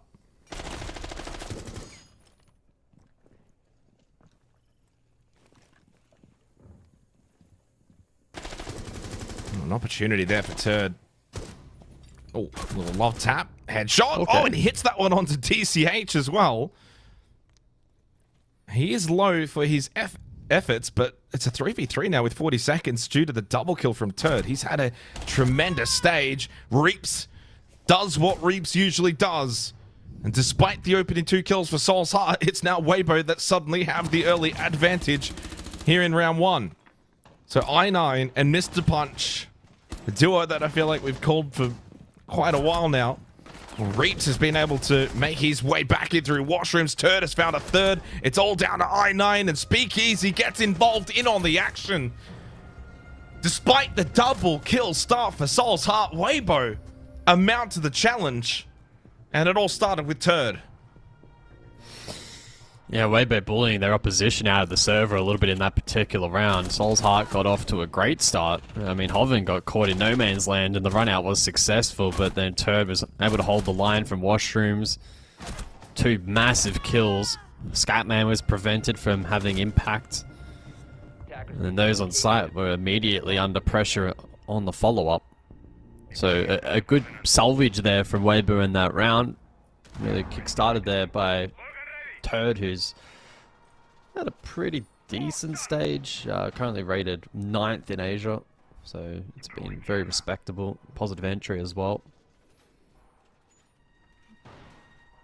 And making it look easy there to help, you know, kickstart that recovery effort.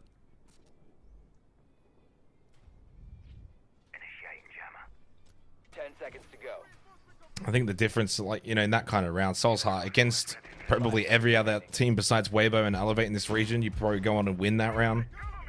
But these are the two teams you just can't let them get a way back in. Been an outstanding stage, quite honestly, for Turd so far here for stage 2. It's always been kind of doubts around his position within his respective teams on these respective rosters. The old bleed days, in, then out, and then in. But he's been right up there this stage, along with Ape in terms of the overall EPS numbers. Ape top 3, Turd in the top 10. We are now protected. Magnets ready. Recall previously, probably about a year ago, one of the issues with Turd was maybe his operator pool as well, and since then he's become incredibly versatile with what he can play.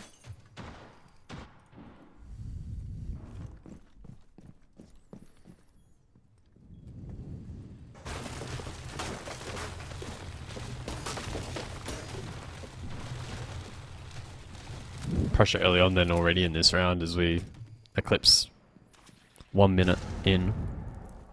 Vert in play, and now Turd aggressing down white stairs.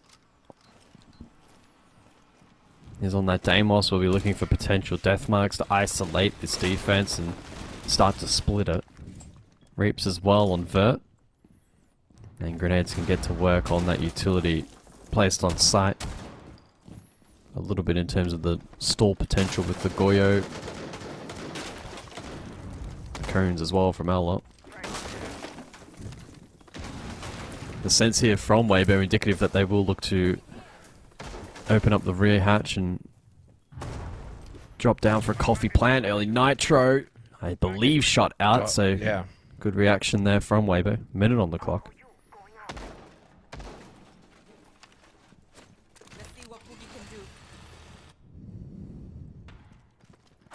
Oh, I thought Turd was going to win that one. Wow, big shot from Mark. Kept going, though, on the push-up white stairs. Probably didn't really need to at that point, but maybe sensed an opportunity to get a couple more kills. Into freezer goes Reaps. And Turd wondering if he took any damage. And Reaps can't win that one either. Thought he had that crosshair bang on the head or Scatman, but no, apparently not. Reaps ends up dying to the flames, but he was practically dead due to Scatman anyway, and he takes an aggressive position, but Speakeasy wins the battle on the close angle, makes his way in, but shot from above. It has been sloppy, messy. Over towards Kitchen with 10 seconds. Hover knows if he can win this 1v1, push, get the plant down, but he has to just try and stick it to maybe force him out. I9 had already dropped. Really good game sense from I9 to know that he'd pushed forward deeper into the site, and it's a response in the second round from Soul's Heart. That was mid-round aggression, really amped up to the extreme there from Soul's Heart, but to be fair, they're playing into the kind of meta that's developing for defense at the moment. I don't think Mark was favored to win that fight, but nonetheless, he did catch Turd off guard, kind of had that jump scare nature to it, and just caught him on reaction time, I think. I don't think Waybo disrespected that possibility. They were ready, or at least potentially anticipating it, but it was just so sharp from Soul's Heart. Yeah, definitely deserving of winning that round.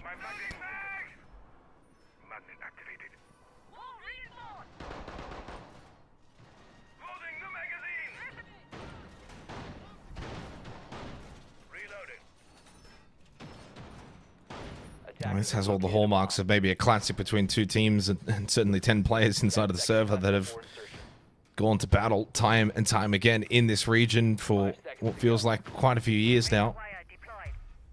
Waybo are being tested early.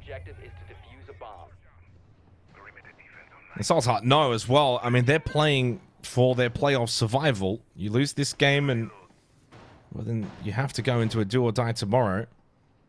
A little bit more of an edge in this due to their position. Waybo play Daystar tomorrow. Of course, Daystar got the win over Fury earlier today. There'll be no pushover. And if Waybo were to lose this, they're going to be at threat of losing that top 2 position. Certainly then with the loss tomorrow as well, it would be all but done. They'd have to go the long way in the playoffs.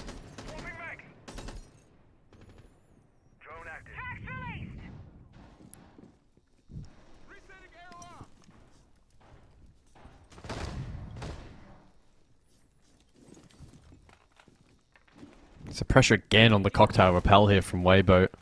We saw the run out. Do a good job in countering that last time out, but not a particularly reliant fallback option. And of course, side is second floor as well, so not wanting to over-invest too much defensively here. As I say that, I9 is lurking and may look to go for a run out. Rappel is in play. You can see the outlines on both sides. I9, though, narrowly misses that opportunity. In the meantime, Mr. Punch did land his, and so Soul's Heart still rewarded with an advantage. And it's Reaps as well. I mean, like, that's a big kill onto a very critical player.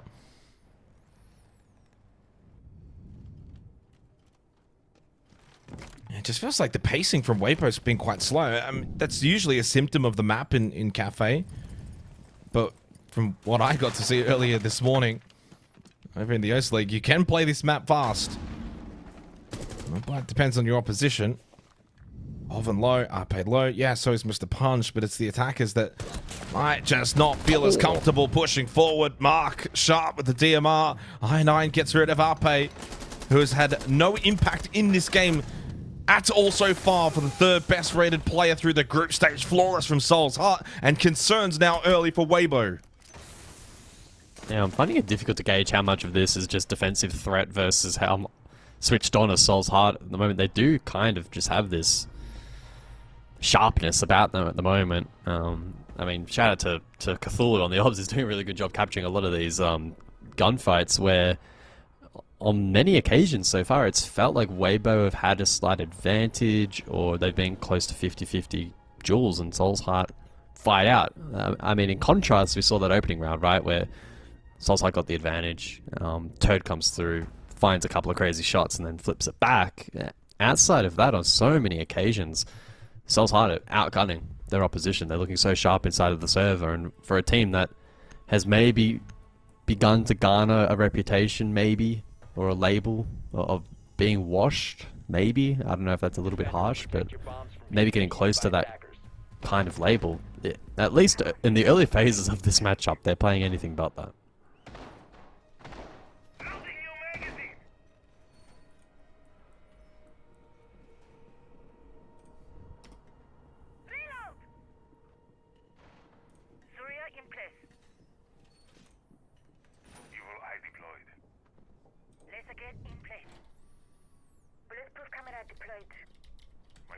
Days gone by, Waybo's the kind of team that was always able to withstand challenges, but this stage, suddenly out of nowhere, 5 seconds to go. have they got that within them? Attacker's objective is to locate a bomb and defuse it. And I know they beat Arrival 7 a couple of days ago, but before that, you know, the body of work does suggest they're in somewhat of a little slump.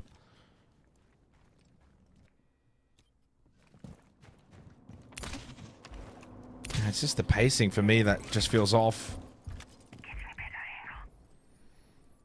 It's hard to gauge it, whether or not it's a Cafe thing, and maybe in the second half it'll kind of reverse and Soul's Heart will play rather slow and Waybo might get some defensive rounds. Time will tell. Pressure on Mr. Punch. DCH already took damage. We'll just hide over towards backstore and washrooms.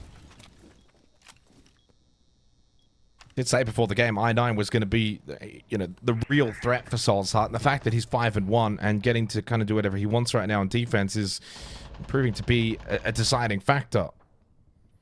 They've got the 3 kills in the opening round. Since then, nothing. But not as if his teammates are doing a whole lot either. Just lurks over towards Smallbake. on the opposite side of the map from where his team is currently aiming to be aggressive.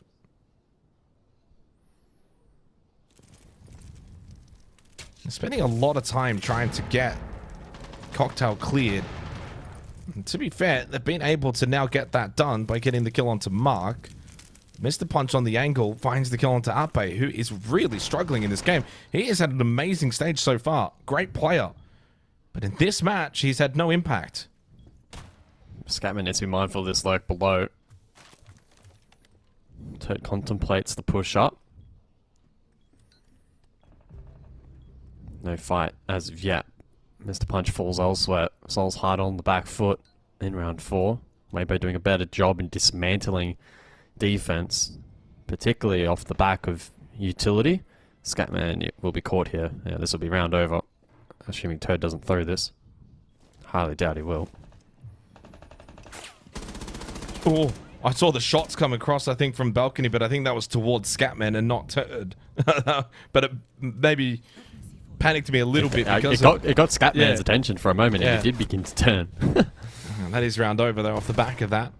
2 kills in the round for Turd. DCH, the last one alive for Salt's Heart, but yeah, that was always forthcoming. So, Waybo tie it up. They get themselves another attacking round. In the end, I guess patience does pay off for them.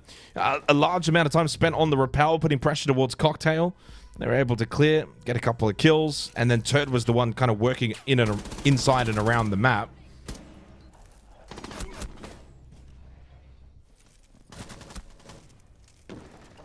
It puts a lot of emphasis on a player like Turd, by the way, and that kind of strategy when it's set up, where it's like you're going to be the main vocal point inside the map, and we're going to try and put pressure towards Cocktail and clear that out and do all of that job. But if you end up dying as the Nook and in Turd's position, then you've basically got no kind of map pressure remaining for the round. So it's a big round from Turd, 5-2. Down to Kitchen. Heading into the 5th round. And nothing separated these two teams for the final game of the day for APL. But it's not the end of Super Saturday. SAL will be starting in about an hour's time. 10 seconds remaining. The Siege train has no brakes. No, I'll be going to bed. I'm going straight to bed. We got Oast in the morning. So we're going to wake up for Oast tomorrow, mate. So SAL finishes, and then the Super Sunday begins. Go to bed for 9 hours, and it's already call time for Oast again. Not even time for breakfast.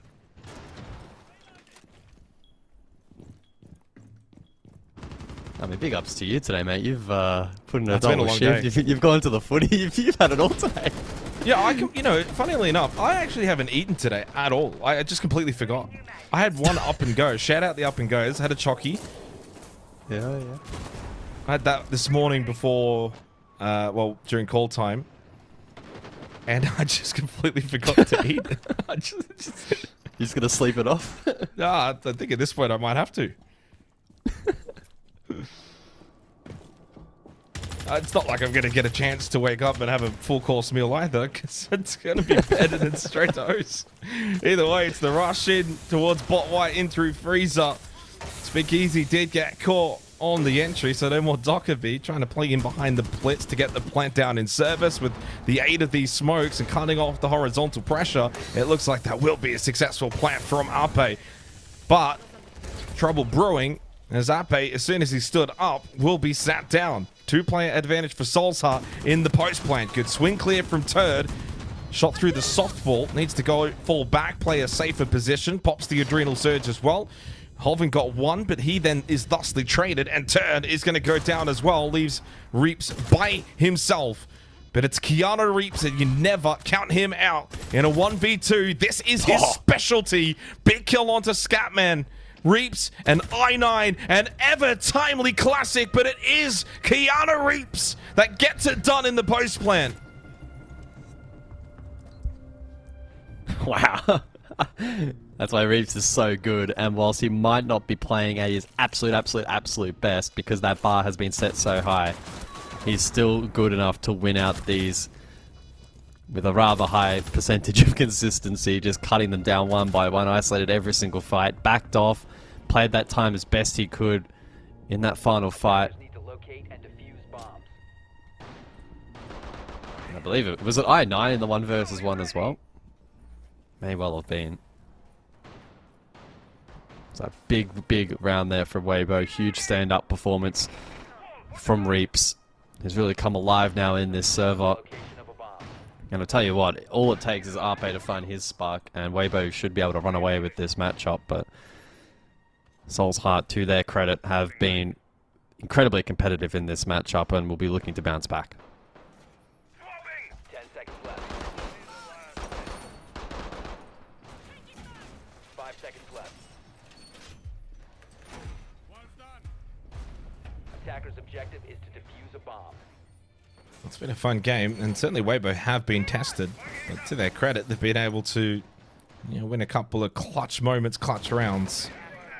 Harpay's still yet to find a kill as well, so you got the third best player in the region at current in the group stage for Asia, who's on a donut going into the 6th round. Fortunately, the strength of a team like Waybo is that, they've got many avenues, and in their primes, it used to be the likes of Speakeasy and Reaps that were the big gunners. It's been the RP show at this stage. So maybe just kind of falling back to the formalities of days gone by. DCH, of course, in a similar position, 0-3. But I9 was the clear standout for Soul's Heart to play well, and has been playing well, but couldn't win the 1v1. And that's been the deciding factor so far. DCH has one of the 2 nitro cells available for Soul's Heart in this round. The other being for Scatman. He threw his... I imagine that got shot out. Or it's sitting at the windowsill. One or the other. Either way, Reaps gets the opening kill, and it's on to I9. Best player for Soul's Heart, and the smoke as well.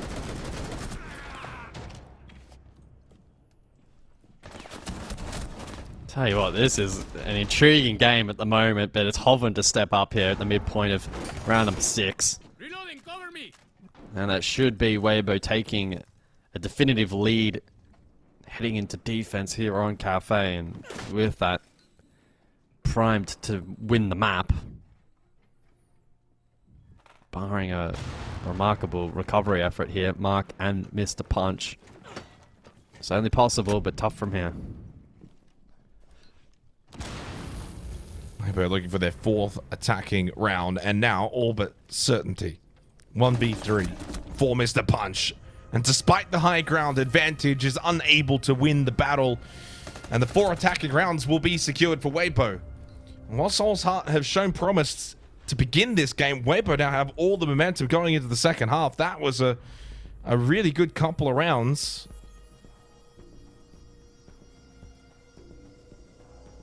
And now they go defense as well, looking to close this one out. And it would all but then condemn Soul's Heart to that massive game tomorrow against a rival 7, or they could be at threat of not making playoffs.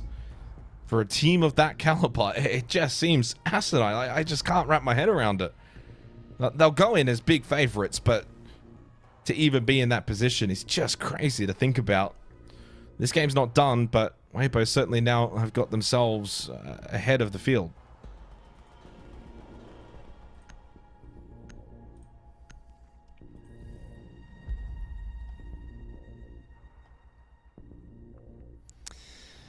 Grim Monty will join the Mirror and Valkyrie to sit on the sidelines for this second half. Waybo defense, Cafe with the lead. Stage set now for them to win this map out. Soul's Heart, though, have had glimpses, many glimpses, in fact, of competitiveness throughout this map so far, so I wouldn't completely rule them out. But it doesn't look great for them at the moment. To be fair, though, probably the expectation heading into this matchup that Waybo would win this one out. And even with RP, their best performing player and one of the best in the league, still yet to have any impact inside of the server, they're still going to the second half with the lead, and that change of dynamic now onto defense. Give that DMR to RP. There's every world in which he can come alive as well. And again, as I kind of alluded to before, if he is able to find some form, Soul's Heart, I don't rate their chances.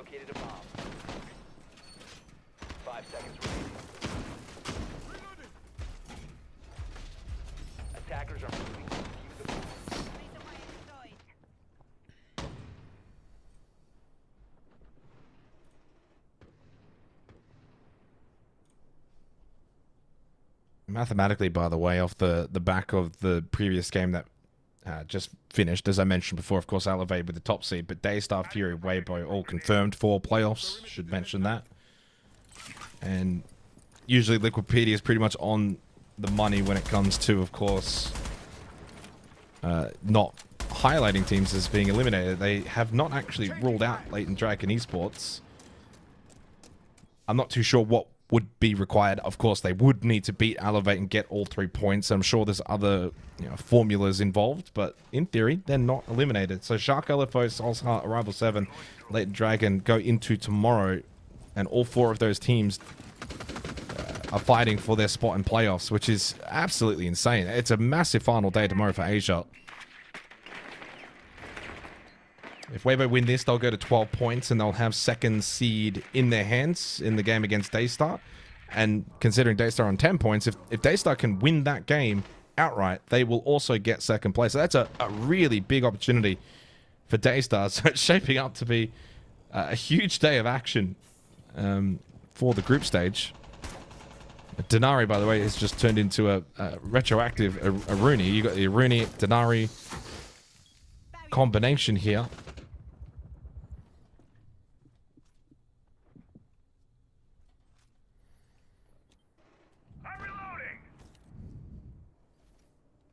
Yeah, I mean, that combo should offer some util. Well, can we go back to Cocktail here for a second and check that window? That was the one there. So he used it as if it was... Yeah, there it is. Look at that. It's basically a Rooney. They're using the Thatcher to counter it, though. Or at least they did. No, second one didn't, though. It's literally like a cool-looking Rooney.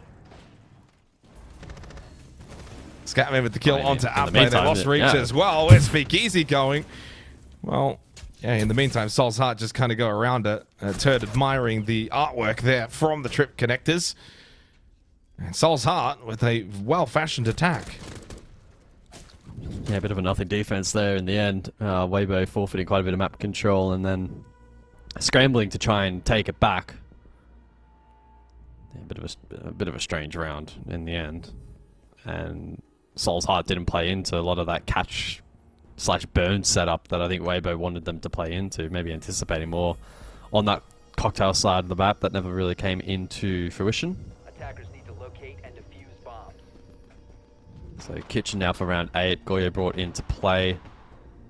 And with both the Maestro and Echo in play, Waybo will very much be eager to force a late round play here from Soul's Heart.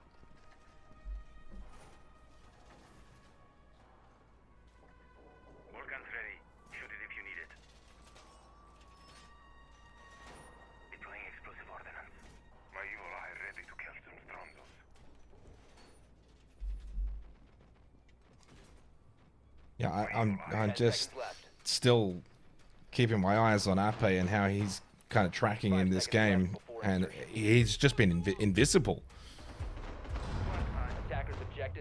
Coming into the game for Ape, 119 EPS, plus 12 KD, plus 3 on the entry, KPR 0.92, 63% cost, 2 1vx's. We're talking about a player that's put together an incredible group stage. And it's, not the kind of group stage either where it's like Elevate, where you're just so dominant as a team that naturally, your stats kind of fill out. Waybo's had a couple of challenges. But he's going to go from the third highest rated player, and with this one game, will probably drop out of the top 10. Unless he can turn things around. And his team needs him to turn things around as well, because it's 4-3. Soul's Heart refused to go away.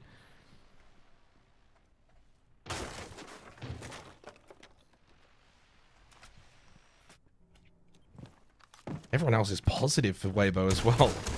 Yeah, it's been really weird. It's so strange to see Waybo having an anchor weigh them down, especially it being RP. Again, everyone has their bad games, but to have 0 kills at this point, and kills aren't everything as well, obviously don't get it twisted, but still, even some of the lower rated players that have impact elsewhere, they're still not dropping donuts they're not dropping donuts, period. 90 seconds remaining. Work done to the freezer side here by Soul's Heart, courtesy of I9 on the fuse with the cluster charges. We got the sends as well. So we've seen this kind of strategy before with the drop freezer, sends ROUs go out, try and get the plant. Nitro cells are available though for Turd and Ape. Ape towards Kochek though. Might not be the best position, and Hoven, of course, in the position at VIP to try and stop this plant.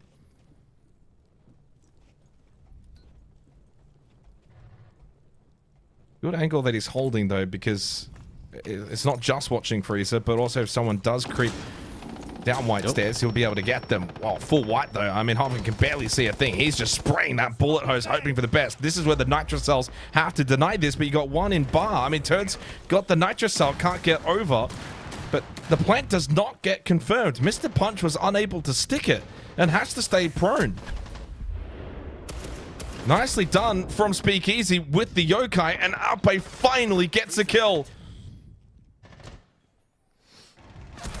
In a pivotal round as well, mind you. 20 seconds left. Ape has a second. That's what he is known for. Shot down by Scatman, shot in the back, but now Scatman doesn't have kit. Position known towards the hallway. Reaps is retaken up above. He's got to get over to that kit. Running out of time. 5 seconds left, and Reaps will drop freezer and get the kill.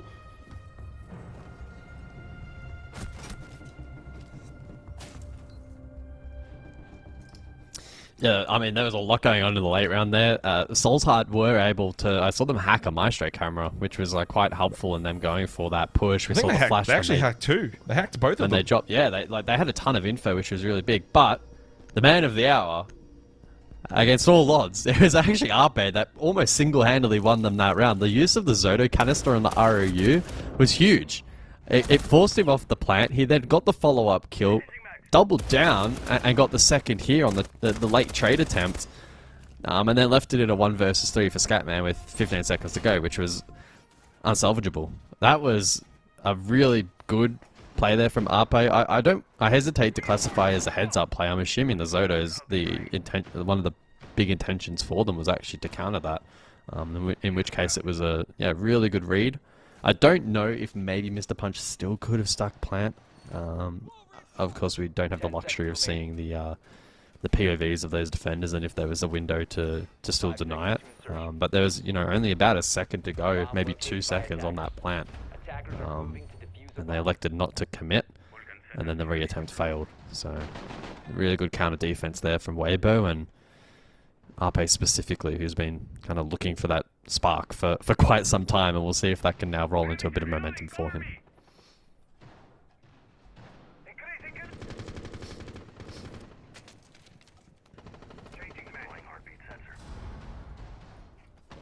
It does feel like, though, whenever Waybo look on the verge of maybe pulling away in this match, Soulsheart have always been able to answer back. Ape on the pulse now and off of that donut. He was very pivotal in that previous round, and again, a good showcase as to his qualities and why him being quiet was certainly a surprise. Again, kind of showcasing too with the tripwire connectors from Denari. It's really good at just being able to soak up utility. Takes a frag grenade away from I9.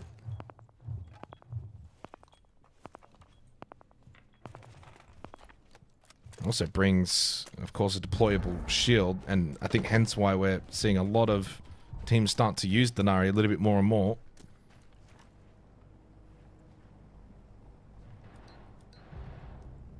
Reaps with the opening pick onto I9. It's another opening death for I9 after a 7-3 start, now 8-6. Hoven will fall elsewhere.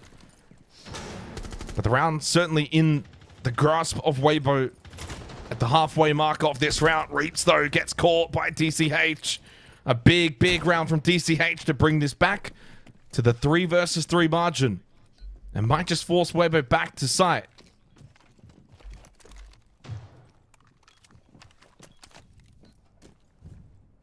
Yeah, minute on the clock. DCH still with util clearance. Scatman full belt util. Mr. Punch as well. Smokes and flames available as well. They have a lot to work with here.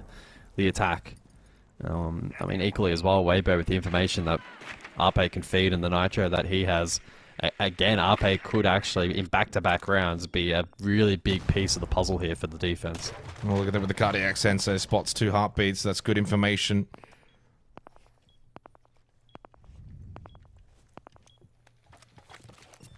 Nitrocell goes for it. Is this going to hit? No. Heartbeat sensor deployed. That's a big call to make, considering you could save that potentially for the default plant. Spotted Scatman, by the way, in pillar. Just caught him at the end of that sensor. 20 seconds left now. They know there's one above. They know there's one pillar. Well, I thought he actually saw the head for a second. Of course, we have the outline, but Speakeasy finds the kill into Scatman as he was crossing back on the other side of that wall, and Speakeasy then with the sack it, and now Mr. Punch with it all to do. Turns to shut him down. Waybo, match point. I mean, they've had to really work for it in this game, tested by Soul's Heart.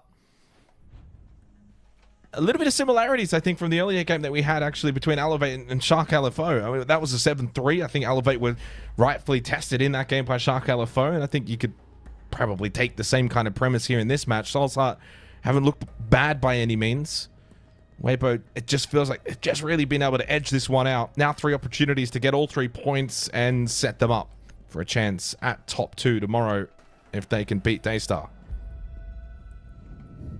Yeah, Waybo, as often the case in a lot of their matches, they do find that extra gear. The likes of RP come alive. Speakeasy gets in on the kill count as well in that previous round. They just have a little bit more depth on offer at the moment. Whereas Soul's Heart, as kind of highlighted in the pre-match desk, they haven't had big standout performers this stage. It really has just been I9, who's been good today but not outstanding. And nobody has really filled that void of being a big, body in this matchup. And when they're a little bit out of sync in some of these pushes, unfortunately, just being clean and consistent isn't quite going to be good enough against the likes of Waybo, who now have 3 opportunities to close us out and walk away with 3 points, mining at the site of choice here for what may be the final round of this matchup. It's been, it's been a relatively entertaining game, all said and done, but it does kind of feel like it will peter out to be a expected result at the end, which unfortunately, especially of course for Soul's Heart, is going to be a bit of pill to swallow.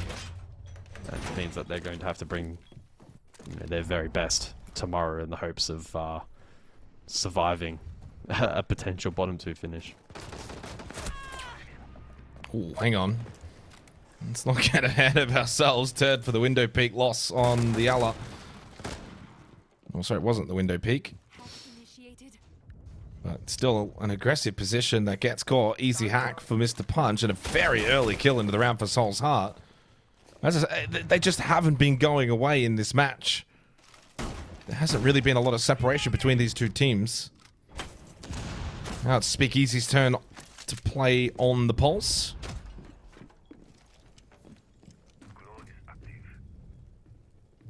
Clearly wants to get himself into a position where he can get some information over outside of mining.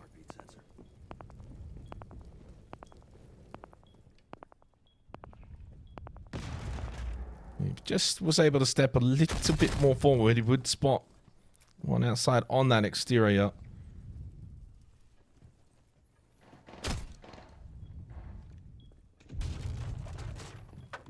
Could also come into play if and when Soul's Heart go for the vert clear. He could spot from lounge across. That drop is now coming into play. So Speakeasy could flip this with a big nitro. Yeah, but he starts to be mindful of mining as well. You can see the way he's kind of positioning here. They haven't got any control. I mean, I9's in mining. I9 is literally in mining right now. Yeah, literally just as he slipped out of it. I don't think Waybo have a read on this. No. Yeah, and if Speakeasy comes back into train, idea. he's dead. But he does keep moving, at least in the right direction, away from I9. But I9's taking a lot of space here. And RP's now holding it, thinking, oh, I'll call if anyone creeps up. He's already there. Oh, no. I think this round is starting to look very unlikely for Waybo. Another one will be required for them to close this out. Speakeasy does get the kill onto Mr. Punch, but that plan has gone down successfully. Sensor activated. He just won't go away. Drop down, insta death. I mean, in fairness, after they lost Turd at the very beginning of this round towards prep, it really weakens that defense on a site where you need map control. But at the same, because you want bodies around that train mining position, but now you've lost Turd, so you got to pull numbers elsewhere. you can't, and you look at the mining site really and the way that it plays out, it's very easy to kind of go for quick takes from red stairs, the window vault in, for instance, but you saw that Speakeasy had to kind of pull away from that position, pressure elsewhere, that allows I9 to slip in. It's just that sort of snowball effect in the round, starting with that opening death of Turd. As we head to first floor now. Service and cooking coming up. 2 more match points available for Waybo. Soul's Heart are not going to die wondering. Of course, they can't get the 3 points anymore regardless. That's now taken away from them. The max they could get is 2 points, which would put them to 8, which would at least mean theoretically Latent Dragons cannot mathematically overtake them, but it would still also mean they could be at threat of missing out on playoffs, but a 2-pointer would put them above Shark LFO, of course, who play Fury tomorrow. So any points that Soul's Heart can get from this game can still have the flow-on effect going into the final playday tomorrow. A lot to fight for in these remaining 2 match point rounds. You just going to rub it in, or are you offering to help me fix it? Breaching sequence activated. Yeah, it'd be very intriguing if Soul's Heart are able to push it the distance, but still feels unlikely. An outside chance. That last round was, yeah, I mean, a bit of a nothing round from Waybo with the early death of Turd. So now we'll see what they have on offer. Back over towards Kitchen. Similar lineup. Echo in play for late round denial. Goyo for stall. Arpe once again plays the Tubarao as a counter tool onto the ROUs from the Sense, which have once again been brought here by Soul's Heart. The X factor though potentially could be that blitz if Mr. Punch can activate on that. Maybe flood side or flood VIP, some kind of contest. Could make things a little bit interesting for this round. Could be a tool that Waybo aren't expecting. For now, they're just a map clear in play, and that's been pretty smooth sailing thus far.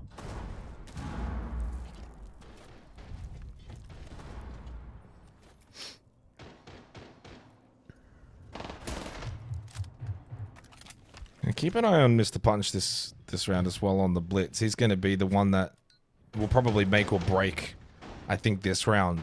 2 ways. When you bring that blitz, is it going to be the freezer drop or is it going to be the VIP rush? And Turd's, of course, playing the Warden, but he plays bar position.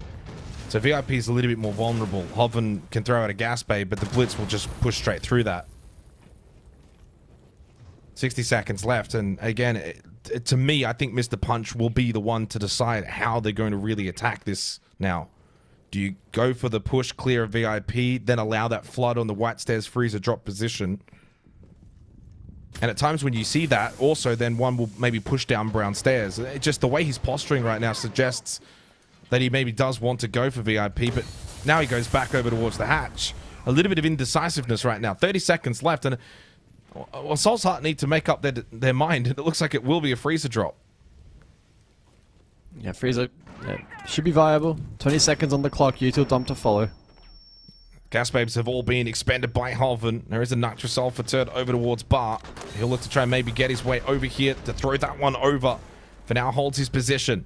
Plan to go down by Mr. Punch. Made it in successfully, but here comes Hoven, though, on the back push through Freezer. And that is it. Lights out. Waybo will take it 7-4 to close out today's proceedings for Asia. They'll collect all 3 points.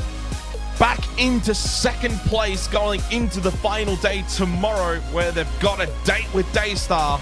And for Soul's Heart, a do-or-die elimination game against a rival 7. Lose, and they're in the bottom 2. It ultimately goes down as another day at the office for Waybo in this matchup. They faced adversity early, though. Turd was a shining light. Soul's Heart, though, able to respond in the preceding rounds. Arpe got off to a very slow start. Again, came into the day 3rd rated in Asia and took a long time to find his first kill, but once he had impact, the rest of the team then found a new level. And Soul's Heart just with a couple of gaping holes in their attacking half especially that really did get exposed by a Waybo that were relatively proactive, certainly aggressive on defense. Souls Heart just not quite in sync at the moment, not at the level required to tame that aggression, and so back to the drawing board for them. But I mean, it's a pretty short gap to be able to formulate a plan for tomorrow, right? It's not like you get a typical week off to mentally recover, review, etc. It's a very short turnaround for them, and a critically important match tomorrow. It's essentially a playoff game, right? Like for Souls Heart, it's an elimination match where, you know, as you said, you're not really going to get like a week to prepare for it, put the homework in. You'll get a little bit of time to, of course, go to bed, wake up. They'll be playing, you know, later tomorrow night. So you'll get a bit of an opportunity throughout the day to, you know, warm up, do a little bit of prep, have a look at how you want to play, what map. And if they bring their best, they'll be the favorites in that matchup against the Rival 7 for sure. But at elimination games, you know, win and you're through, lose and you're out. Those games throw up curveballs. Today's proceedings, Fury, Daystar, match of the day to kick things off, 8-6. That was a really good one. And Daystar still get an opportunity tomorrow to get top 2. They'll be taking on, obviously, Waybo Gaming. Winner of that will get the 2nd seed. Elevate, far too good for Shark LFO, but credit to Shark. I actually think that they were quite commendable and didn't just wave the white flag when things looked rough to begin with. They kind of really made Elevate work for it in the end. Arrival 7, though, that was a big result. I think that, remember, the social prediction was 89 to 11% in favor of Latent Dragon Esports, and Arrival 7 knocked them off to set up tomorrow's proceedings in Waybo 7-4 against a plucky Souls Heart, who certainly showed good quality. I9 started really hot, but Waybo were just the better team. Rightfully, they get all 3 points. And we go and have a look at the standings and where things will currently head into tomorrow for what will be the final day of group stage. It's likely curtains for Latent Dragon. They take on Elevate tomorrow. They're not mathematically out just yet, Guz, but for Arrival 7, Souls Heart, and Shark LFO, they're all fighting to avoid bottom 2 tomorrow. Yeah, I mean, it's shaped up in some elements a pretty expected fashion, especially when you look towards the top of the standings, but that duel towards the bottom has been pretty insane, and that will only continue into tomorrow. So, I mean, my closing remark will really be on Souls Heart. For me, all eyes on them tomorrow. Can they make it through to the top 6? It would be pretty devastating for a team of their stature to finish in the bottom 2, but who knows? At the moment, it's certainly a possibility. Well, Super Saturday comes to a close here. What is now Sunday morning here in Australia, and of course, we're not done with Siege though. But I think roughly half an hour's 9 hours, time, SAL will begin, and when SAL finishes, OS will kickstart what will be Super Sunday. Group stage is coming to an end quickly here for Siege. Playoffs beginning next week. This hot weekend has come by pretty quickly. Big games tomorrow across all of the regions in APL. It's been an absolute long day. We're going to head to bed. Guz, you and I will be up early tomorrow for for OS.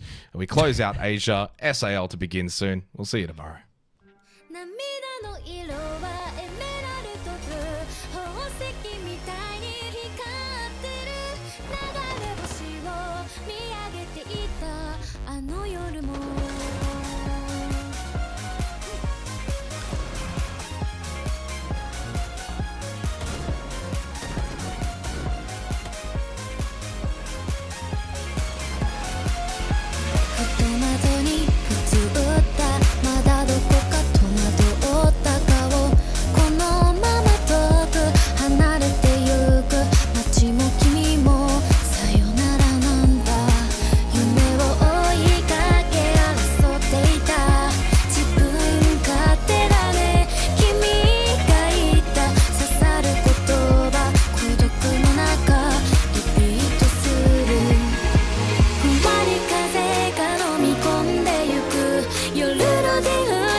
Thank you